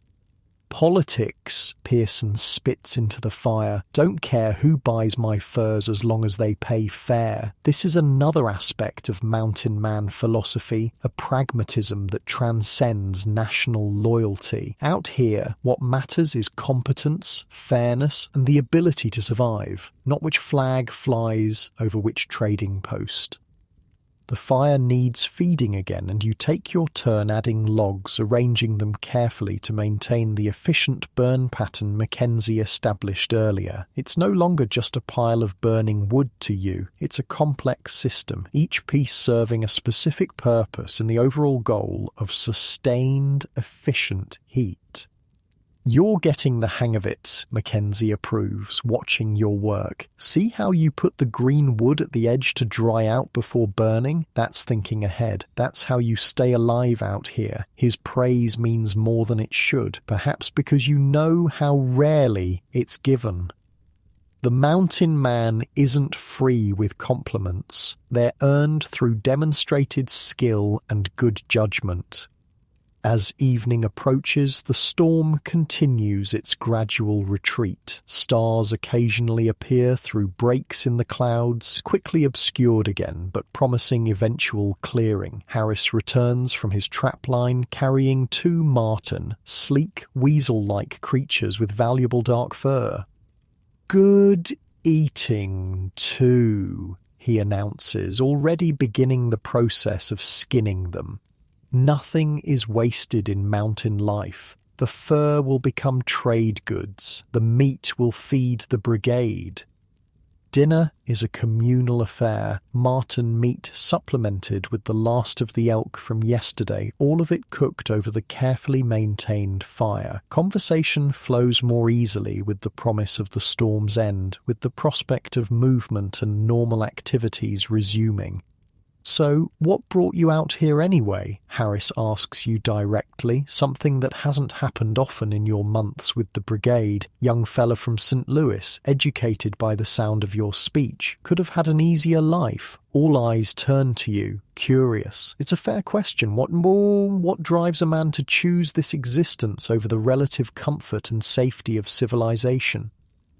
Started as a way to make money, you admit. Read those newspaper ads about adventure and fortune in beaver pelts, but now you pause, trying to articulate something you haven't fully understood yourself until this moment. Now I think I'm here because this feels more real somehow. More honest. Mackenzie nods slowly, understanding. Out here, there's no hiding from truth. Cold doesn't care who your father was or how much money you have, only cares if you've got the knowledge to defeat it. And the will, adds Pearson. Seen men with all the knowledge in the world just give up when it got hard. Mind matters as much as skill. This rings true to your experience. The mountain man's mindset, his stubborn refusal to surrender to conditions that should, by all rights, kill him, is perhaps his most important survival tool. As night falls properly, the fire is built up for the overnight hours, the reflector wall adjusted to direct maximum heat toward the shelters. Everyone makes their final preparations for sleep, checking gear, securing anything that might be affected by changing wind or additional snow. You settle into your shelter, the buffalo robe welcoming you back to its familiar warmth. Beyond the shelter's opening, the fire burns steadily, a beacon of life and security in the winter wilderness. Its light plays across the snow, creating a small circle of illumination beyond which the world dissolves into darkness.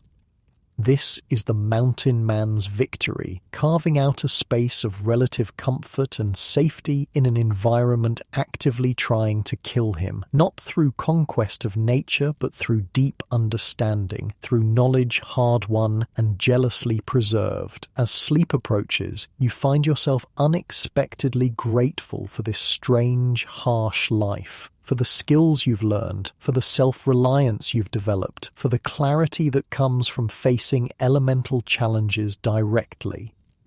The storm continues its retreat overhead, stars appearing more frequently through breaks in the clouds. Tomorrow will likely bring clear skies, renewed activity, a return to the business of trapping and survival. But for now, wrapped in buffalo hide with the fire's warmth, reaching into your shelter, you've achieved what the mountain man values above all else. Another day of life in a land where nothing is guaranteed.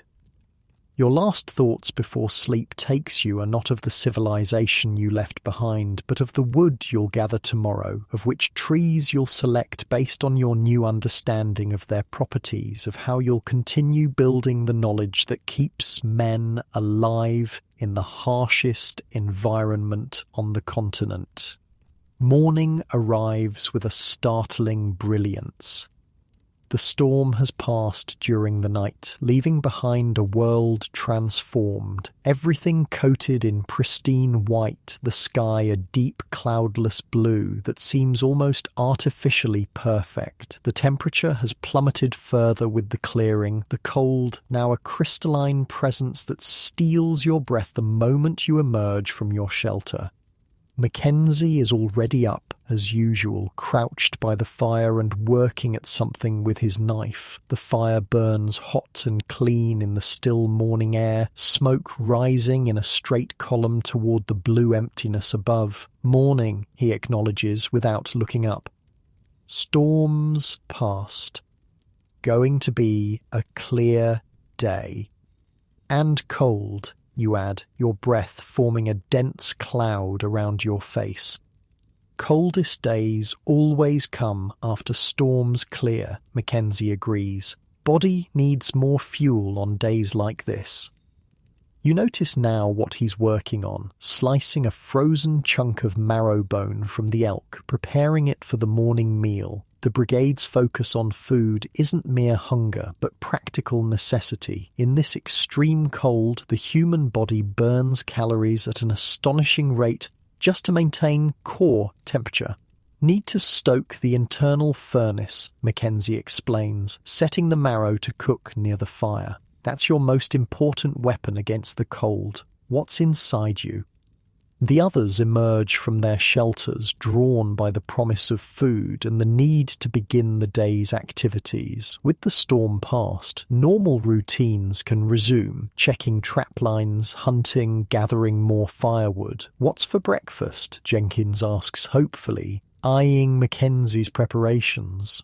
Marrow and the last of that elk liver, Mackenzie answers. Need the fat today.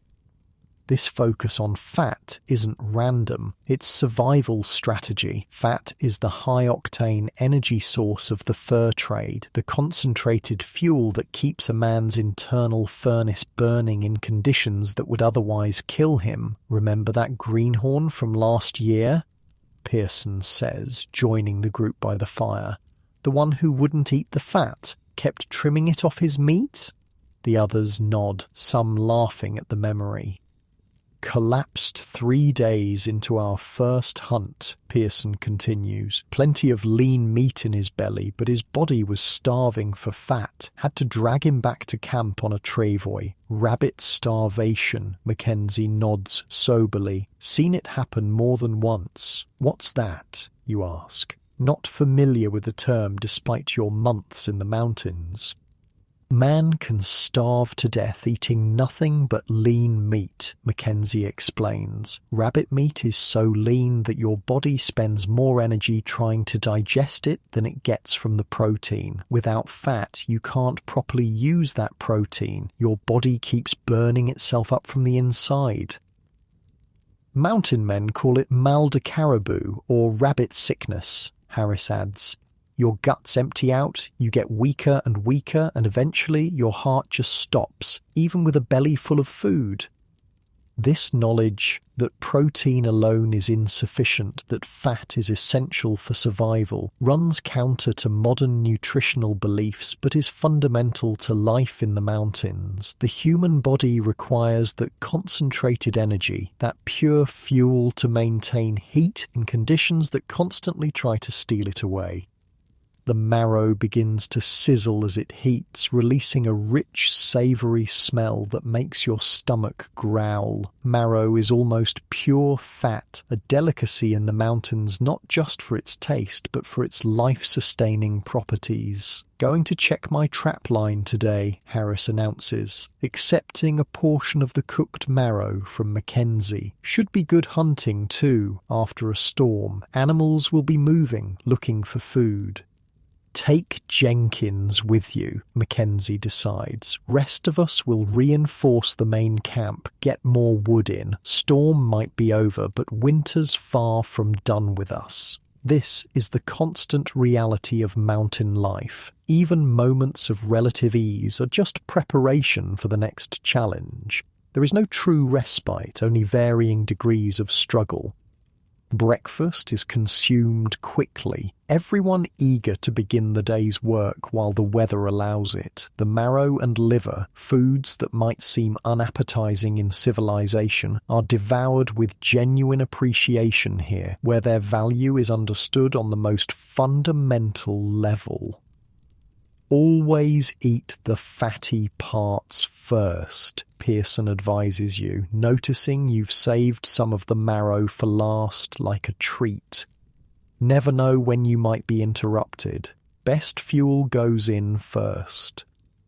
You nod, understanding his point. In the mountains, priorities shift. Taste becomes secondary to function. Food isn't cuisine, it's survival. After eating, the brigade separates to their assigned tasks. You join Mackenzie and Pearson in fortifying the camp, gathering more firewood, and checking the food cache to assess supplies. Getting low, Mackenzie observes, surveying the cache. Need a good hunt soon, or a good trap run.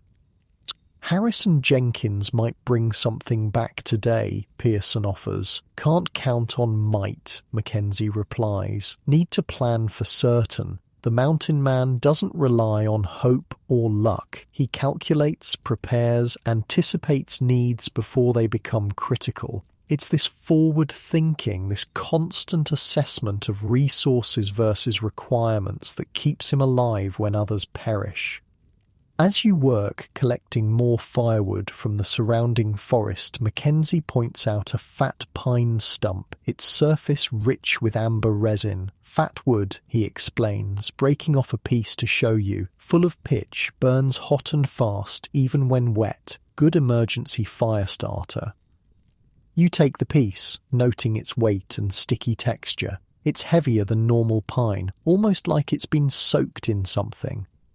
What makes it different from regular pine, you ask? When a pine dies standing, the resins in the sap sink down into the stump and roots, Mackenzie explains. Concentrates there over years. Some old stumps are so full of it they're practically solid fuel. This is another entry in the mountain man's encyclopedia of survival. Knowing not just which wood burns, but which parts of which trees burn in which conditions. Nothing is random. Everything is observed, catalogued, and passed down through generations of hard-won experience. By midday, the camp is fortified with fresh supplies of wood, the shelters reinforced against future storms, the central fire burning steadily. The sun rides high in the clear sky, but its light offers little warmth against the bitter cold that followed the storm. 30 below, at least, Pearson estimates, his breath forming ice crystals in his beard. Maybe 40. At such temperatures, exposed skin freezes in minutes. Every movement outside requires careful preparation, multiple layers, nothing left to chance. The cold is a constant presence, a predator waiting for any lapse in vigilance. Harris and Jenkins return from their trap run around mid-afternoon. Jenkins carrying a brace of snowshoe hares and Harris with a small red fox, its winter coat thick and lush. Traps were empty, Harris reports, but we found these. Fox wandered right into my path, bold as you please. Hungry, probably, Mackenzie nods. Storm's hard on everything out here. The animals are prepared immediately, their hides carefully removed for future use. Their meat butchered with practiced efficiency. Nothing is wasted. Organs, marrow, even the blood is collected and put to use. Oh, fox liver's especially good, Pearson tells you as the meal is prepared. Full of fat and something else, don't know what, but it warms you from the inside better than anything. That something else is probably vitamin A, you suggest, remembering something from your education back in St. Louis. Pearson looks at you blankly. Don't know about vitamins, just know it works. This is the difference between academic knowledge and survival knowledge, one theoretical, the other practical. The mountain man might not understand the science of nutrition, but he knows precisely which foods keep him alive in conditions that should kill him. The fox and hares are cooked directly over the fire, their fat dripping onto hot stones and sizzling. The smell is intoxicating after days of preserved food, and the brigade gathers close, anticipating the fresh meal. Nothing like hot food on a cold day, Jenkins sighs appreciatively, accepting his portion. Eat the fat, Mackenzie reminds everyone, though no one needs the instruction. Going to get colder tonight. The meat is consumed with the efficiency of men who view food as fuel first, pleasure second. Still, there's evident enjoyment in the fresh meat, in the variety it offers after days of preserved elk. Best save some fox fat, Mackenzie decides as the meal concludes. Render it down for pemmican. Pemmican, that concentrated superfood of the mountains, requires fat as its binding agent and primary energy source, made from dried meat pounded into powder, then mixed with rendered fat, and sometimes dried berries. It contains everything needed for survival in a form that won't spoil for years. A pound of good pemmican has over 3,000 calories, Pearson tells you as he begins the rendering process. Melting fox fat in a small tin container near the fire can keep a man going for 2 days of hard travel if needed. Or 1 day in weather like this, Jenkins adds wryly, gesturing to the bitter cold around them.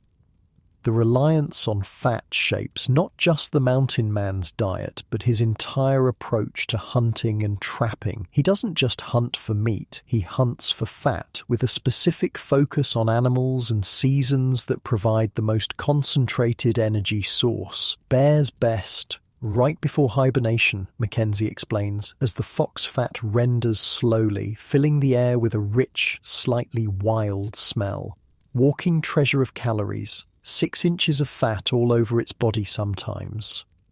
Buffalo cow in fall after a summer of grazing, adds Harris. Back fat can be 6 inches deep, prize of the plains, that is. As the fat renders, transforming from solid to liquid, you marvel at how your perception has changed during your months in the mountains. In St. Louis, such a process would have seemed repulsive. The focus on animal fat unhealthy or primitive. Here, you understand it as essential, as the difference between life and death. You know what I miss most about Rendezvous, Jenkins says suddenly, watching the fat render. Beaver tail, the others murmur agreement, some closing their eyes as if remembering the taste. What's special about beaver tail, you ask, never having tried this apparently legendary food? It's basically a solid mass of fat, Harris explains reverently. 2-3 pounds of pure fat on a big one. Roast it over the fire till the skin blisters and peels away, and what's inside, man, there's nothing like it. Rich, oily, Pearson adds, clearly savouring the memory. Most calorie-dense food you'll ever eat. After a winter of lean times, first beaver tail of spring is better than any fancy meal in St. Louis. The rendered fox fat is carefully poured into a small hide container to cool and solidify. It will be used for cooking, for waterproofing leather, for medical purposes, and for making pemmican. In the economy of mountain survival, fat is a multi-purpose treasure. As afternoon transitions toward evening, the temperature drops further, the blue sky deepening toward twilight. The fire is built up in anticipation of the bitter night ahead, the reflector wall adjusted to direct maximum heat toward the shelters. Going to be a 3-dog night, Pearson observes, looking at the crystalline clarity of the sky. 3-dog night, you ask, unfamiliar with the term. So cold you need 3 dogs in your blankets to stay warm, he explains with a grin. Old saying from somewhere. This casual reference to extreme cold, cold that would terrify most civilized people, is typical of the mountain man's attitude. What would be an emergency elsewhere is simply a condition to be managed here, a challenge to be met with knowledge and preparation. As darkness falls completely, the stars emerge with breathtaking clarity. The Milky Way, a bright swath across the black dome above. The cold intensifies with nightfall, the snow creaking underfoot with a sound like breaking glass. Your breath freezes instantly, ice crystals forming in your beard and eyebrows within minutes of exposure. The brigade gathers around the fire for the evening meal, more fox and hare meat supplemented with the last of the pemmican made weeks earlier. Conversation is minimal, everyone focused on the food, on the essential task of fueling their internal furnaces for the night ahead. Eat till you're full, Mackenzie advises. Then eat a little more. Body burns it all in weather like this. You've noticed your own increasing appetite during your months in the mountains, the need for far more calories than you ever consumed in civilization. What would have been gluttony in St. Louis is simple necessity here, where the body burns energy at a ferocious rate just to maintain core temperature. How many calories do you think we need out here? You ask, curious about the actual numbers. Mackenzie considers. 5,000–6,000 a day in this cold. More if you're working hard. This number, double or triple what a man might consume in a city, explains the mountain man's constant focus on food, on fat, on maximizing caloric intake whenever possible. It's not hunger in the conventional sense, but a profound biological need, the body's desperate attempt to generate enough heat to survive. After eating, final preparations are made for the night. Shelters are checked one last time, the fire built up in its star pattern for steady burning through the darkness, water containers placed near enough to prevent freezing but not so close as to risk melting. You retreat to your shelter, wrapping yourself in the buffalo robe that has become your nightly sanctuary. Despite the extreme cold outside, your cocoon of animal hide and trapped air keeps you remarkably comfortable, another testament to the mountain man's deep understanding of how to survive conditions that should, by all rights, be fatal. As you settle in, Mackenzie appears at your shelter entrance, holding something wrapped in a scrap of hide. "Almost forgot," he says, handing the small package to you. "Saved you some of the fox liver. Eat it before sleep. Helps the body generate heat through the night." This small act of consideration, setting aside a particularly valuable part of the meal for a less experienced member of the brigade, touches you unexpectedly. It's not sentimentality, but pragmatism. The mountain man takes care of his own because survival depends on it. "Thanks," you reply, accepting the package. Mackenzie nods once, then withdraws to his own shelter without further comment. Words are used sparingly out here, like every other resource. You eat the liver as instructed, noting its rich, almost sweet flavour and unusual texture. Whether from actual nutritional properties or the power of suggestion, you do feel a warmth spreading through your core afterward, as if your internal furnace has been stoked with particularly effective fuel. Sleep comes easily, despite the bitter cold beyond your shelter. The combination of physical exertion, calorie-rich food, and the hypnotic effect of the nearby fire creates a profound tiredness that pulls you under quickly. Your last conscious thought is a realization of how completely your perspective has shifted during your time in the mountains. Fat, once something to be trimmed away and discarded, has become precious, essential, the difference between life and death. The mountain man's wisdom earned through generations of trial and error has replaced the book learning of your former life with something more fundamental, more reliable.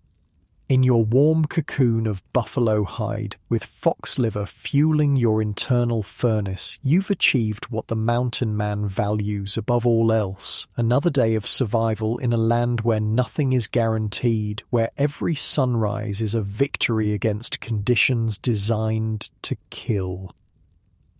You wake to Mackenzie gently shaking your shoulder, the buffalo robe frost-rimed around its edges where your breath escaped during the night. "Sun's almost up," he says simply, "breaking camp today."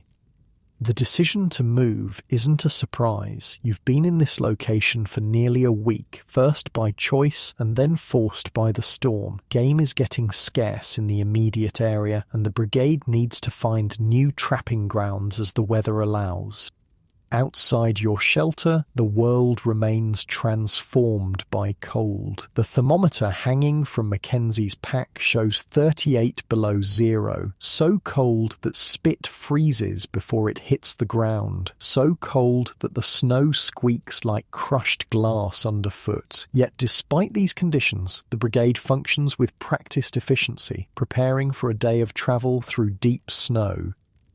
Eat hearty, Mackenzie advises as breakfast is prepared, the last of the fox meat and some pemmican from the newly made batch. Long day ahead. No one complains about the cold, about the difficulty of the coming journey, about the discomfort of breaking camp in such extreme conditions. The mountain man doesn't waste energy on pointless complaint. He accepts conditions as they are, then deals with them using the knowledge and skills that keep him alive. Thinking we head southwest, Mackenzie announces as the brigade eats. Valley opens up that way, might find elk coming down from higher ground after the storm. No one questions his judgment. Mackenzie's 15 years in the mountains have earned him the right to make such decisions. His experience a resource as valuable as any piece of equipment. After eating, the camp is dismantled with practiced efficiency. Shelters are taken down, usable materials packed, the site returned to something close to its natural state. The mountain man doesn't leave obvious traces of his presence, not from modern environmental concerns, but from practical necessity. A camp that can be easily found is a camp that can be raided by hostile tribes or claim-jumping trappers. Leave no sign, Pearson reminds Jenkins, who's carelessly kicked some burned logs from the fire ring. Blackfeet have eyes like hawks. Jenkins immediately corrects his mistake, carefully returning the logs to the fire ring, then covering the entire area with fresh snow. In the mountains, such carelessness could be fatal, not just for him, but for the entire brigade.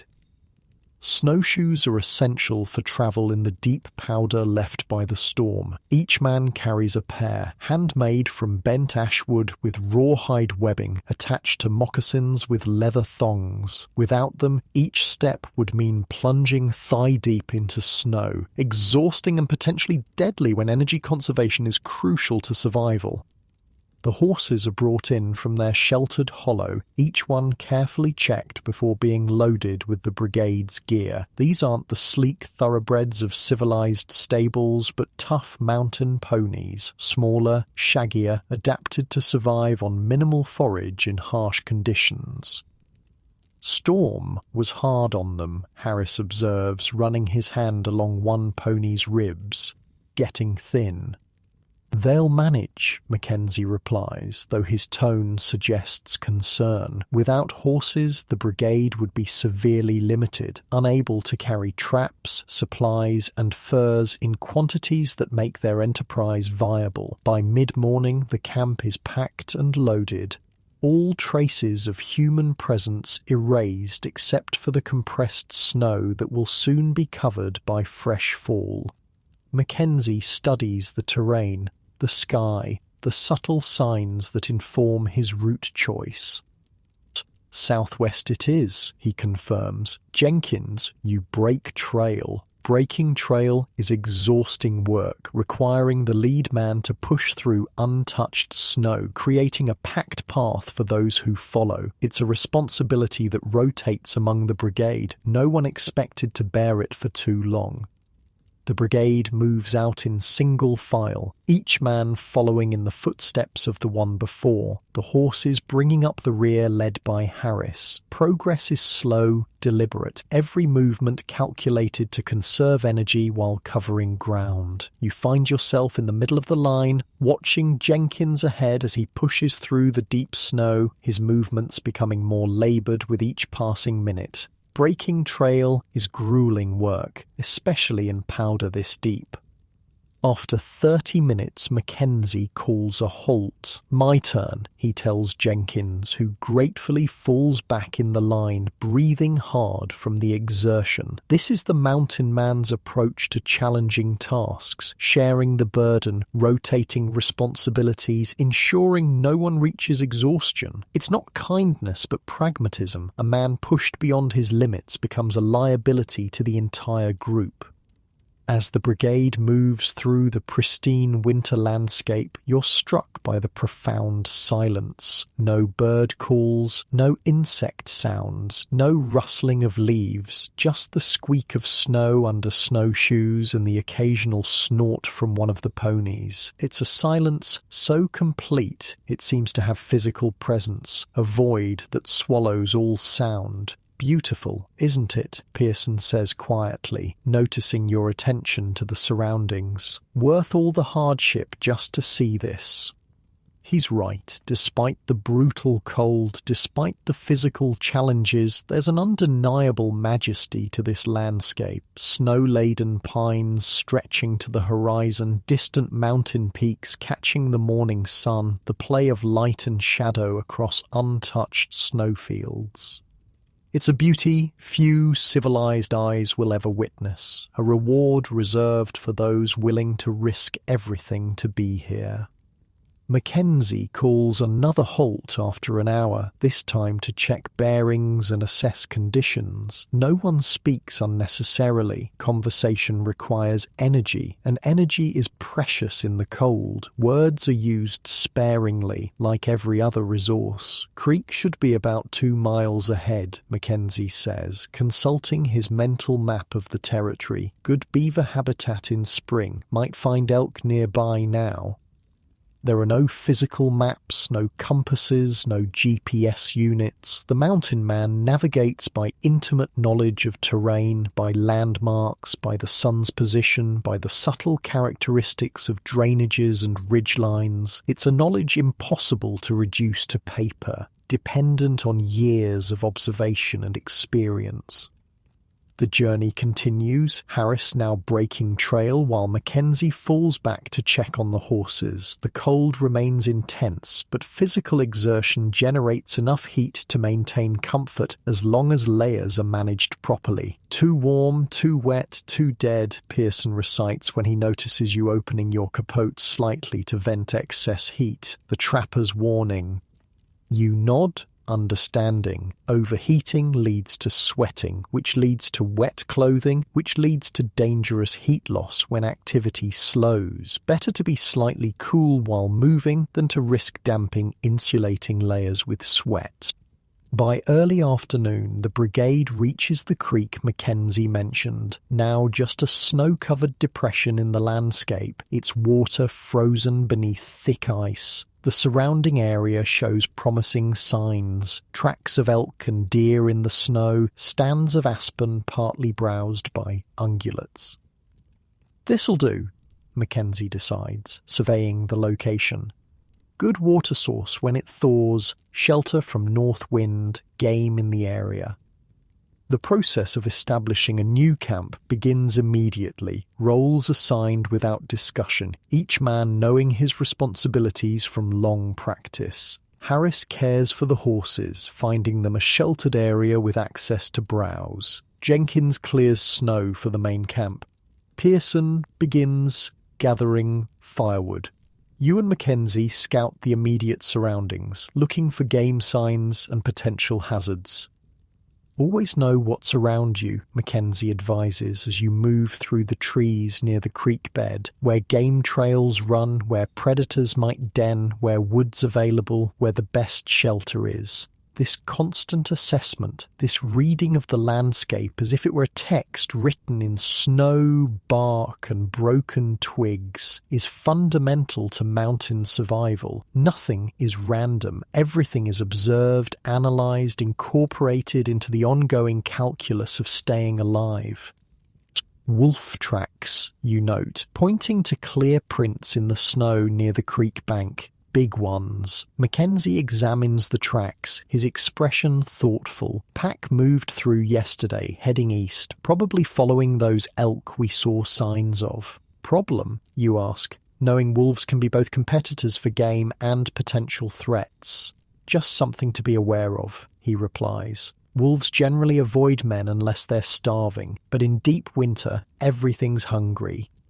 This is the mountain man's relationship with the wilderness, not fearful but respectfully cautious, aware of potential dangers without being paralyzed by them. He doesn't view nature as something to be conquered, but as a complex system to be understood and navigated.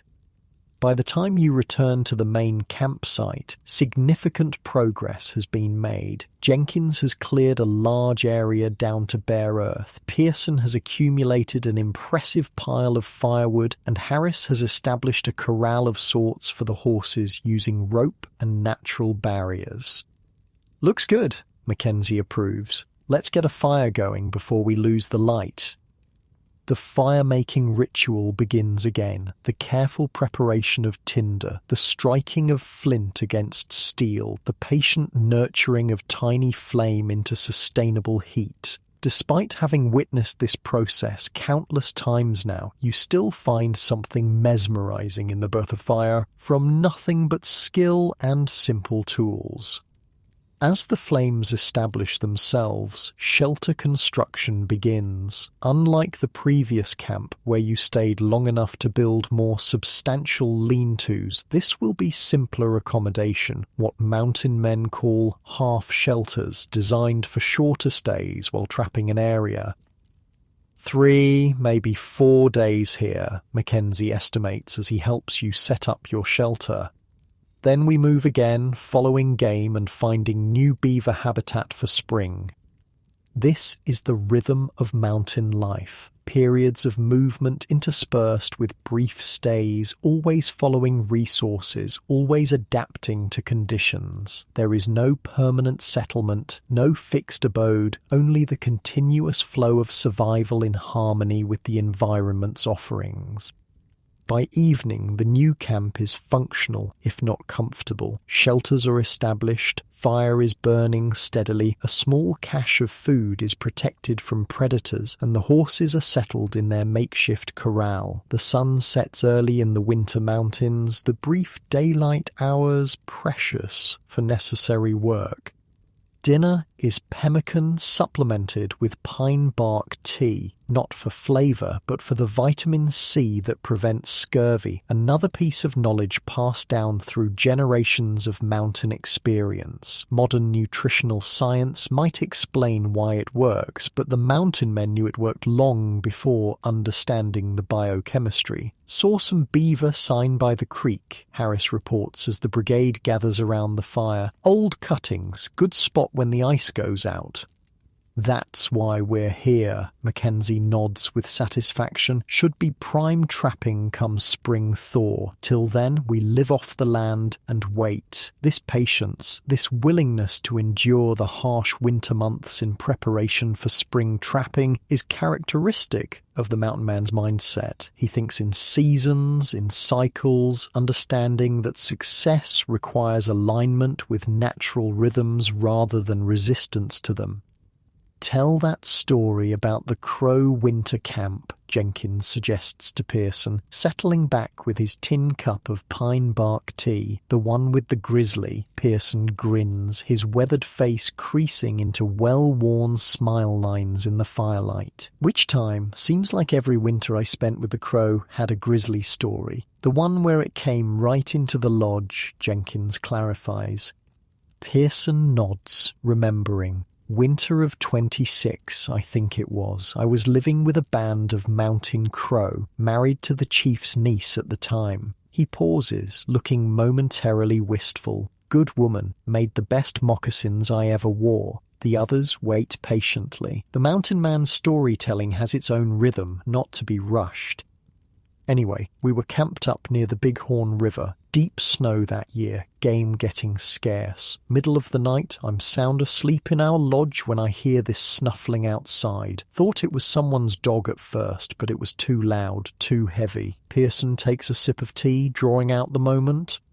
Next thing I know, the lodge cover starts moving, and this massive paw rips through the buffalo hide like it was paper. My wife's screaming, I'm fumbling for my rifle, and before I can find it in the dark, there's a grizzly head pushing through the hole, outlined against the stars.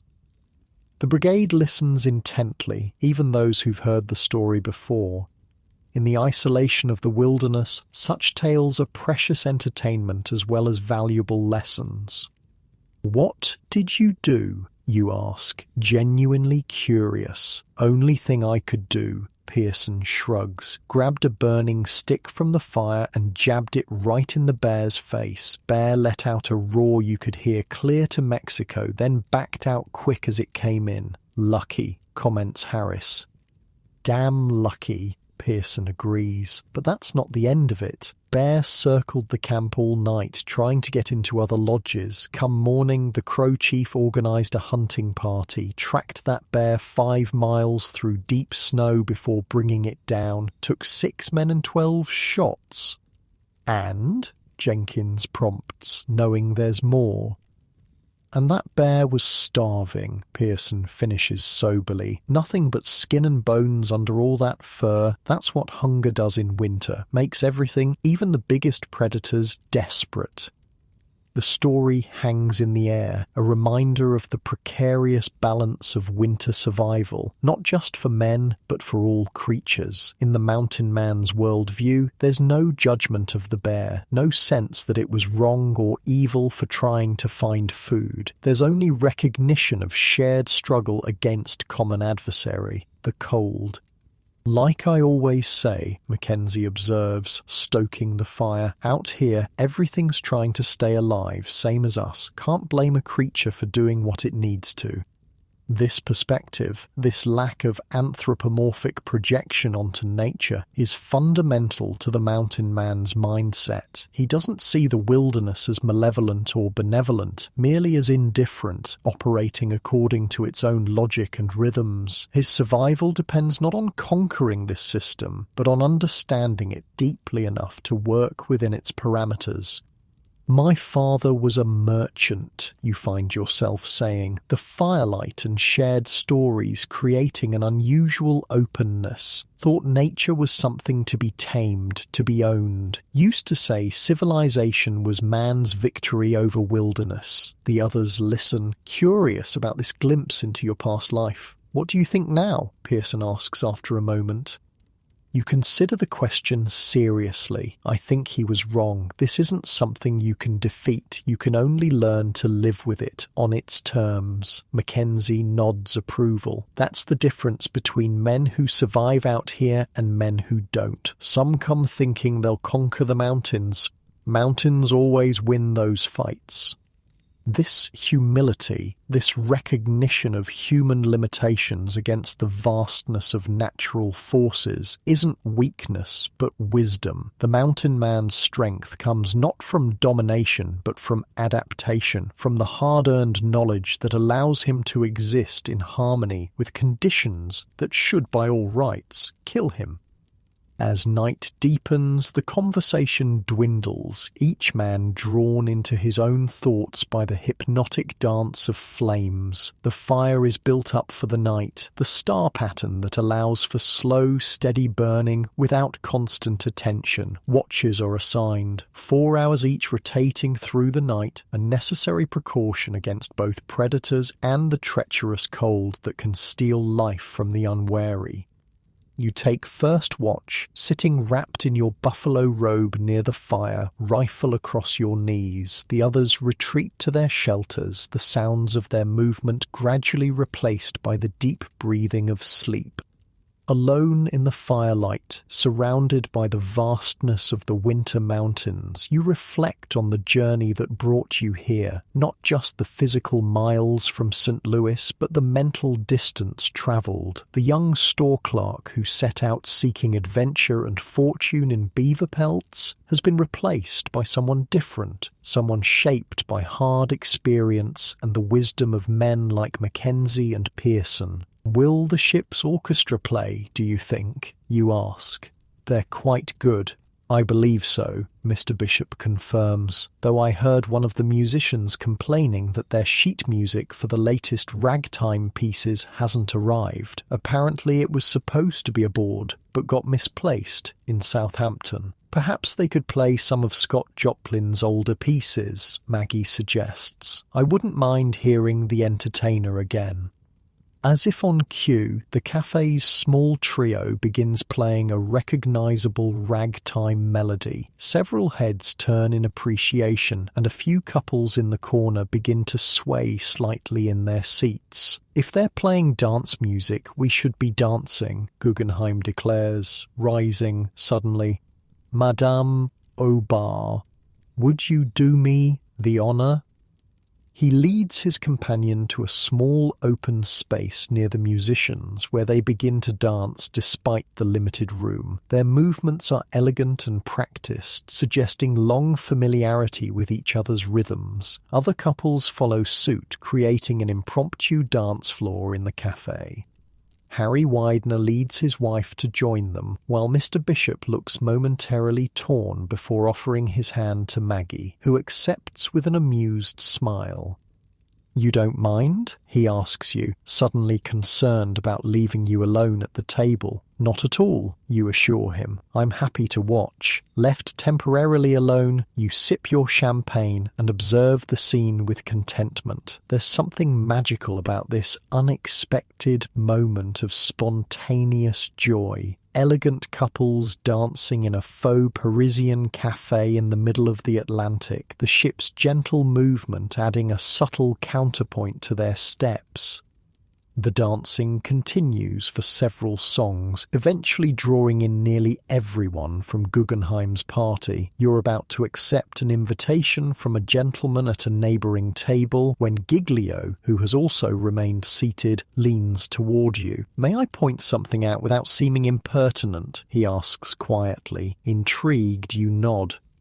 The gentleman who just invited you to dance, I recognised him from a previous crossing on the Mauretania. He's known to target wealthy women travelling alone, particularly those wearing expensive jewellery. You glance discreetly at the man, now hovering nearby with barely concealed impatience.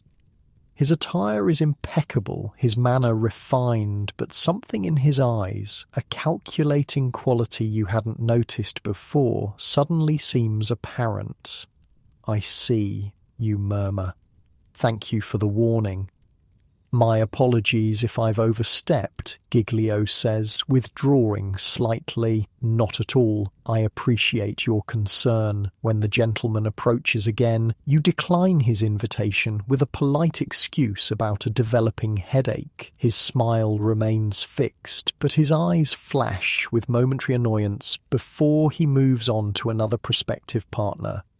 The dancing gradually winds down as the hour grows later. Couples return to their tables, slightly flushed and laughing. Maggie drops into her chair beside you, fanning herself with a menu. Mr. Bishop is surprisingly light on his feet for such a serious man, she confides. Who knew bankers could dance? The gathering begins to disperse as it approaches midnight. The day has been long and full, and even the most energetic passengers are showing signs of fatigue. Guggenheim, however, seems determined to continue the festivities. The night is young, he protests as the Wideners make their excuses. Surely we could move to the smoking room for a nightcap. Some of us plan to attend the church service tomorrow morning, Eleanor Widener replies firmly, which requires being awake before noon. One by one, guests depart until only your original party remains. You, Maggie, and the Bishops. Even Guggenheim finally concedes to the late hour, escorting Madame Aubar toward their respective staterooms with Giglio following discreetly behind. Shall we retire as well? Mrs. Bishop suggests, stifling a yawn behind her gloved hand. I think I might take a brief turn around the deck first, you decide, suddenly reluctant to end the evening, just to clear my head before bed. I'll join you, Maggie offers. The air will do us good after all that champagne. You bid good night to the Bishops, promising to meet for breakfast and make your way out to the promenade deck. The night air is bracingly cold after the warmth of the cafe, a shock that clears away the slight champagne fog in your head. The deck is nearly deserted at this hour. A few hardy souls stand at the rails, smoking late-night cigarettes or simply gazing at the extraordinary canopy of stars visible far from the pollution of cities. The only sound is the rush of water against the hull and the distant, ever-present hum of the engines.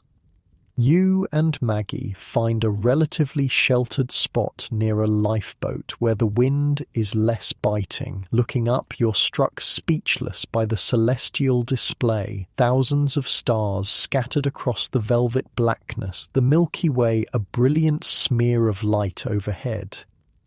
"It makes you feel small, doesn't it?" Maggie says softly. "All these people aboard with their wealth and titles and petty concerns, and then there's this." She gestures upward. Puts things in perspective. "I was just thinking the same thing," you admit. "We're so insulated in there, with the electric lights and orchestras and 10-course dinners. Out here, you remember we're just a tiny ship in an enormous ocean, under an even more enormous sky," Maggie adds.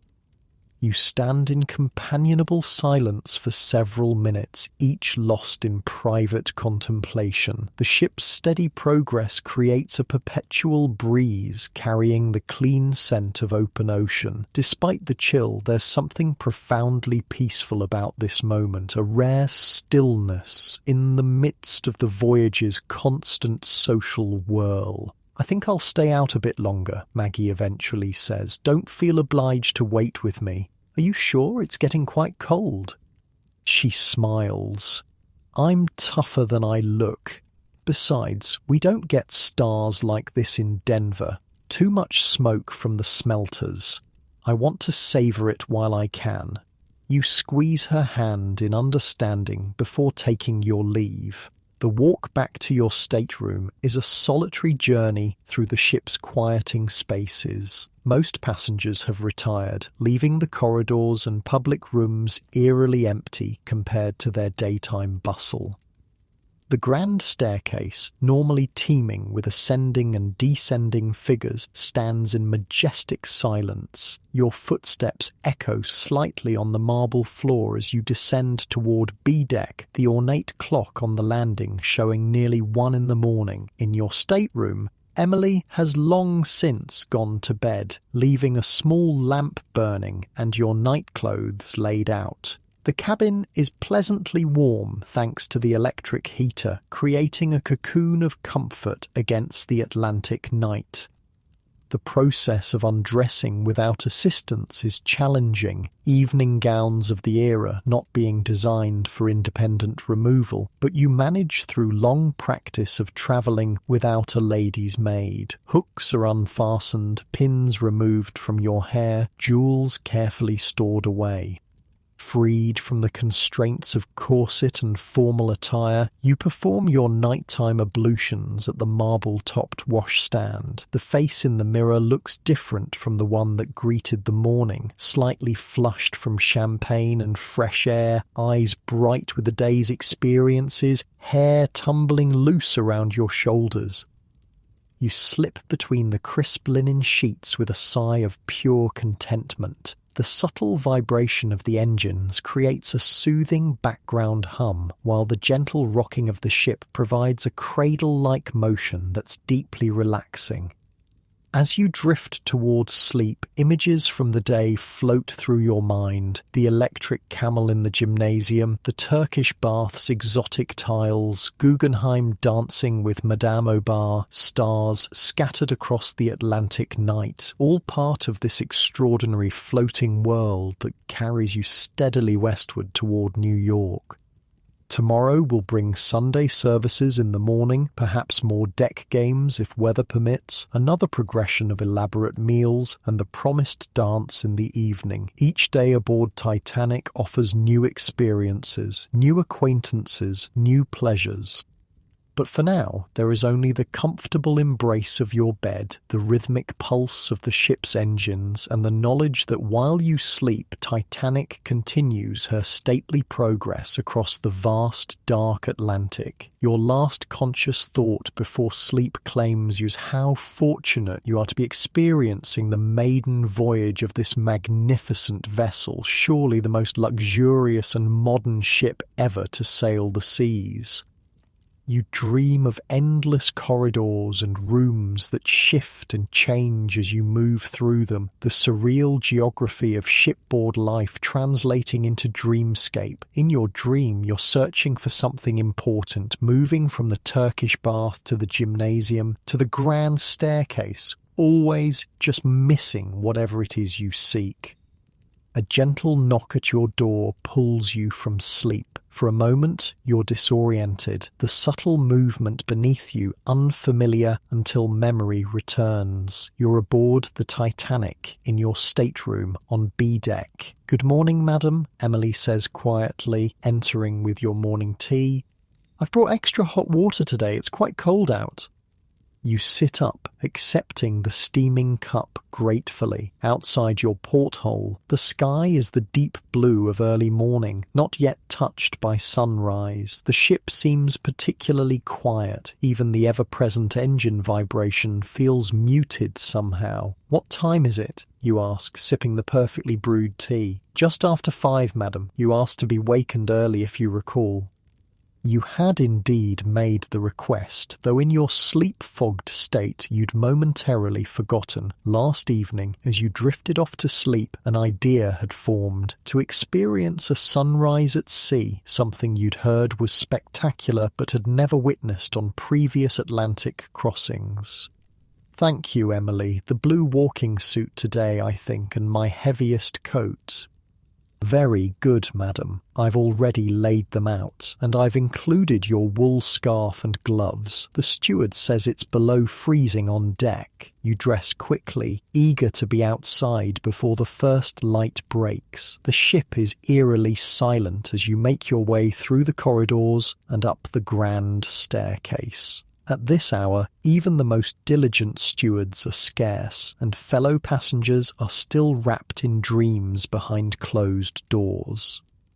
Pushing open the heavy door to the boat deck, you're met with a blast of cold that takes your breath away. The air is knife-sharp with cold, carrying the pure scent of open ocean. You pull your scarf tighter around your neck and button your coat to the chin before stepping fully outside.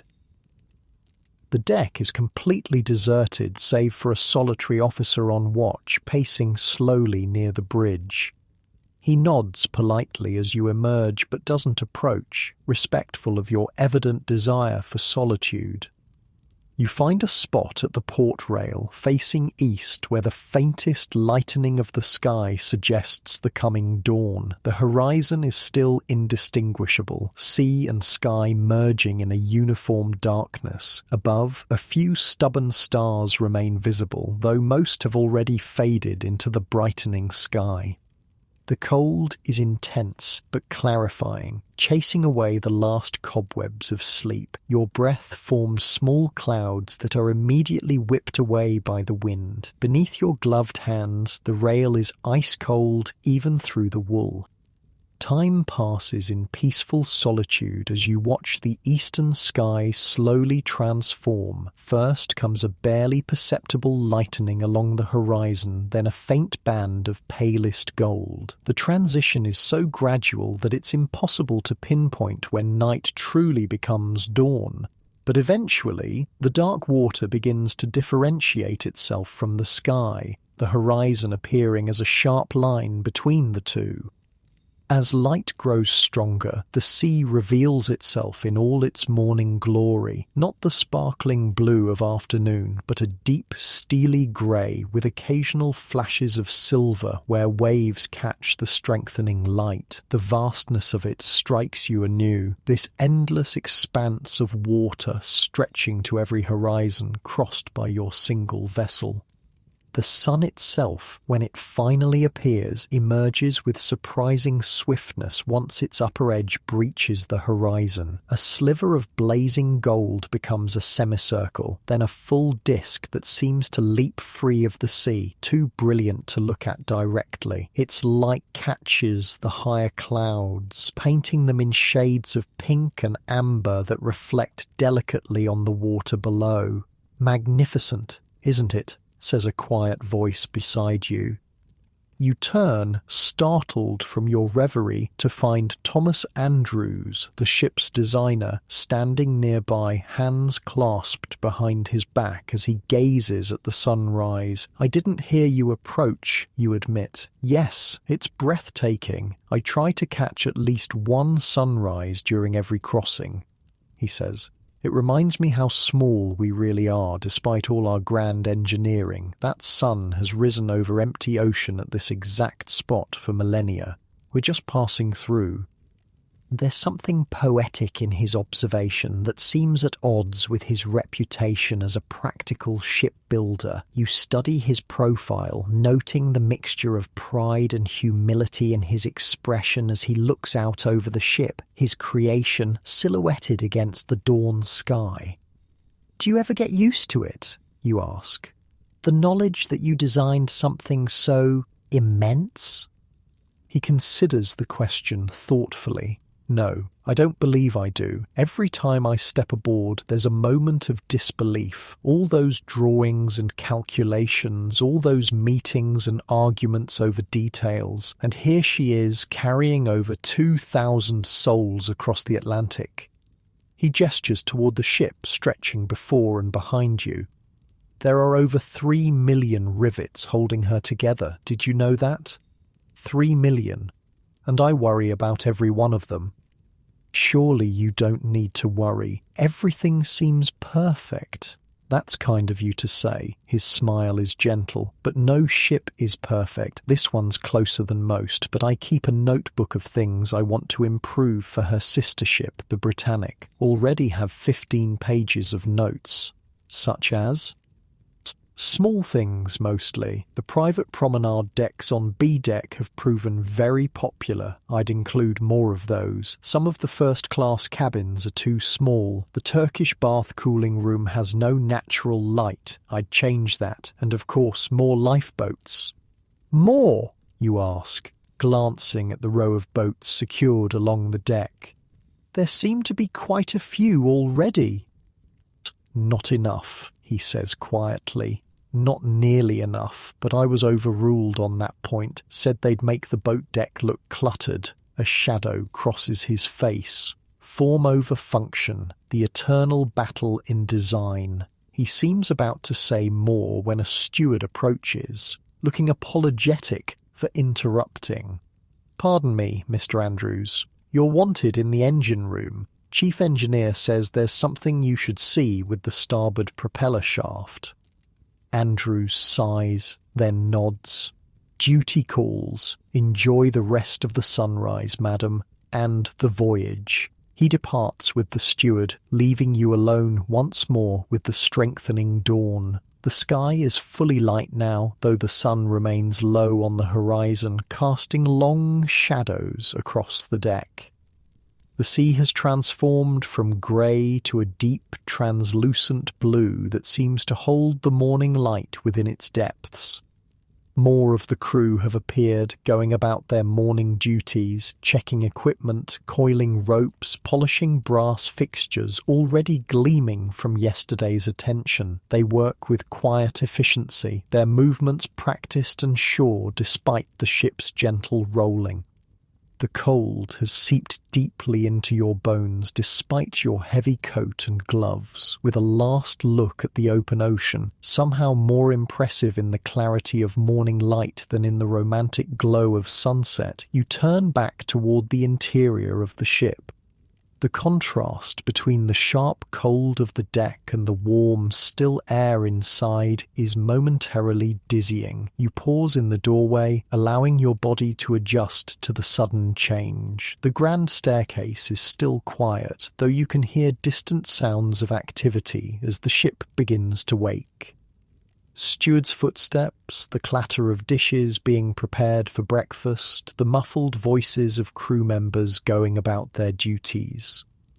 Rather than returning immediately to your stateroom, you decide to explore the ship in this rare moment of morning solitude. Without the usual crowd of passengers, Titanic reveals herself differently, more intimate, more appreciable as the marvel of engineering that she is. You wander the promenade deck, your footsteps echoing slightly in the enclosed space. Through the large windows, the rising sun casts golden light across the polished floor, creating patterns that shift and change with the ship's movement. Here and there, a steward polishes brass or arranges chairs, nodding respectfully as you pass. The first-class lounge, usually buzzing with conversation, stands empty and expectant like a theatre before the audience arrives. Sunlight streams through the tall windows, illuminating dust motes dancing in the air and bringing out the rich details of the wood panelling. You take a moment to appreciate the craftsmanship, the intricate carvings, the perfect proportions, the seamless joining of materials. Without the distraction of social obligations, you can see how truly extraordinary this floating palace is. In the reading and writing room, a single elderly gentleman sits by the window, already absorbed in a book despite the early hour. He glances up briefly as you enter, offers a polite nod, and returns to his reading. You browse the bookshelves, running your fingers along the leather-bound spines. Novels, poetry collections, reference works, all provided for passengers' enjoyment.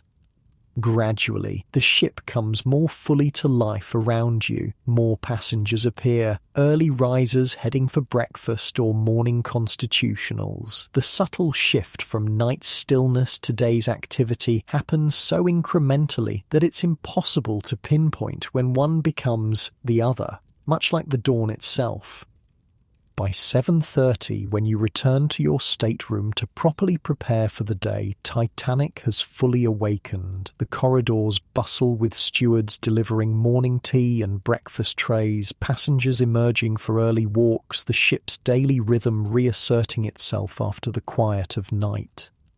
Emily has prepared your morning bath, another luxury of shipboard life, hot water appearing as if by magic whenever desired. As you soak in the steaming tub, you reflect on the previous day and night, the sunrise just witnessed and the day to come.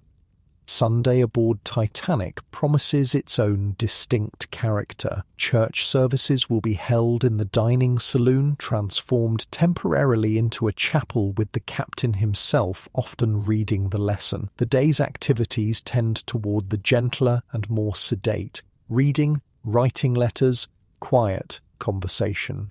Meals remain elaborate, but the entertainments are more subdued out of nominal respect for the Sabbath. After your bath, dressed in a morning outfit suitable for church services, you make your way to the dining saloon for breakfast. The room is about half full, many passengers choosing to take breakfast in their cabins on Sunday mornings. You join Maggie at a table near the windows, where she's already working through a hearty plate of eggs and smoked haddock. "You're up early," she observes. "I knocked on your door around 6, but Emily said you were already out and about." "I watched the sunrise from the boat deck," you explain, accepting coffee from a hovering steward. "It was magnificent." "Worth freezing for?" "Absolutely. I ran into Mr. Andrews, the ship's designer. He had some interesting things to say about improvements he'd make to the next liner." "Such as?" "More lifeboats, for one thing." You glance out the window at the sunlit ocean, deceptively calm and peaceful in the morning light. He seemed concerned there weren't enough. Maggie follows your gaze, her expression thoughtful. Let's hope we never need to find out. The conversation turns to plans for the day. Church service at 10:30, perhaps a brisk walk on deck afterward if weather permits, then luncheon. Maggie mentions a book she's borrowed from the ship's library that she thinks you'd enjoy. The normal rhythm of shipboard life reasserts itself, the extraordinary moment of solitude at sunrise already fading into memory. Yet something of that peaceful interlude remains with you, a sense of perspective gained by watching dawn break over the vast Atlantic, a reminder of the thin line between the constructed world of human luxury and the implacable natural world surrounding it. As the day progresses with its gentle Sunday rhythm, this sense of dual awareness stays with you, appreciating the remarkable achievement that is Titanic while simultaneously conscious of her ultimate insignificance against the backdrop of ocean and sky. It's a paradox perfectly embodied in Andrew's expression as he looked out over his creation in the dawn light. Pride mingled with humility, confidence tempered by caution. The church service, held in the dining saloon temporarily transformed with portable altar and hymn books, captures this same curious duality. The captain reads from the Book of Common Prayer, his strong voice carrying easily through the large space. O eternal Lord God, who alone spreadest out the heavens and rulest the raging of the sea, who hast compassed the waters with bounds until day and night come to an end. The ancient words, speaking of God's dominion over the waters, take on particular resonance when heard in the middle of the Atlantic aboard a ship that represents humanity's most advanced attempt to master those same waters. You glance around at your fellow passengers. Heads bowed, voices joined in hymns, the social distinctions temporarily muted by shared ritual. In this moment, Titanic is not merely a luxury liner, but a community, a temporary society formed of disparate individuals brought together by circumstance and choice. For these few days between Southampton and New York, you exist in this self-contained world, with its own customs and rhythms, its hierarchies and connections, its shared experiences of sunrise and sunset, meals and music, conversations and silences. The day continues its gentle progression, luncheon in the dining saloon, an hour with a borrowed novel in the quiet of your stateroom, tea in the palm court where the orchestra plays subdued classical selections appropriate to Sunday. All throughout there's a tranquility to the ship that seems distinctive to this day of the week, a collective exhale after the more frenetic socializing of previous days. Evening brings another elaborate dinner, though slightly less formal than the previous night's affair. Afterward, instead of separating into the traditional ladies' lounge and gentlemen's smoking room, many passengers gather in the reception room where the orchestra has indeed set up for dancing as rumoured. The space is not designed as a ballroom, but the furniture has been rearranged to create an adequate dance floor. The orchestra plays a mix of waltzes and the more contemporary two-steps, careful to keep the selections appropriate to Sunday evening sensibilities. Couples move around the floor in measured circles, their formal attire adding elegance to the scene.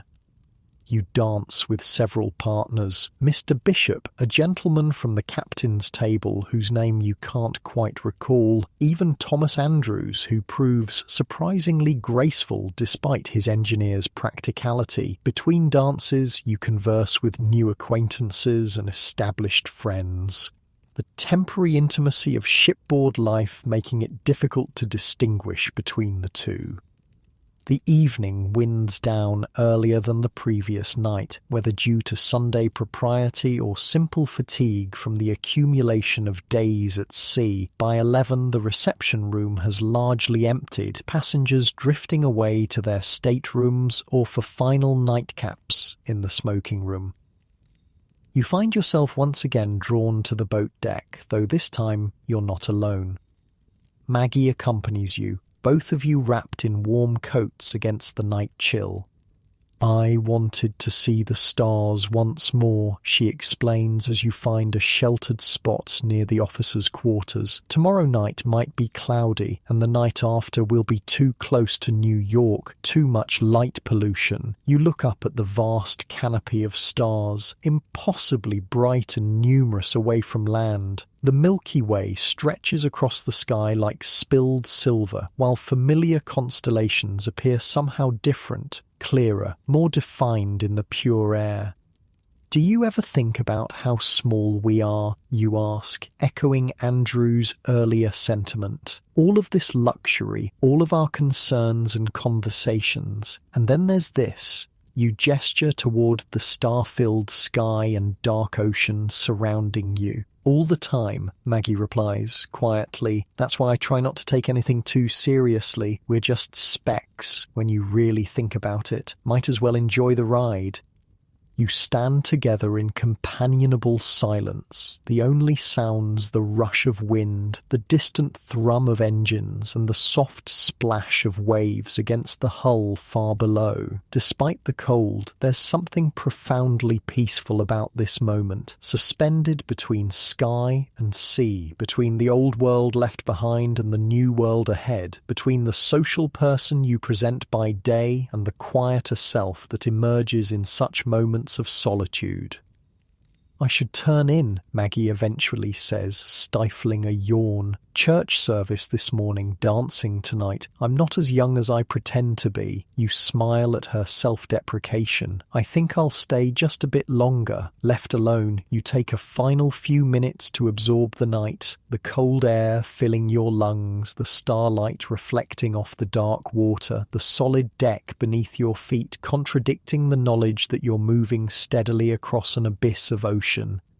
When the cold finally becomes unbearable, you reluctantly turn back toward the ship's interior. The transition from the stark reality of night at sea to the warmth and luxury of Titanic's first-class spaces is always jarring, like moving between different worlds, different realities.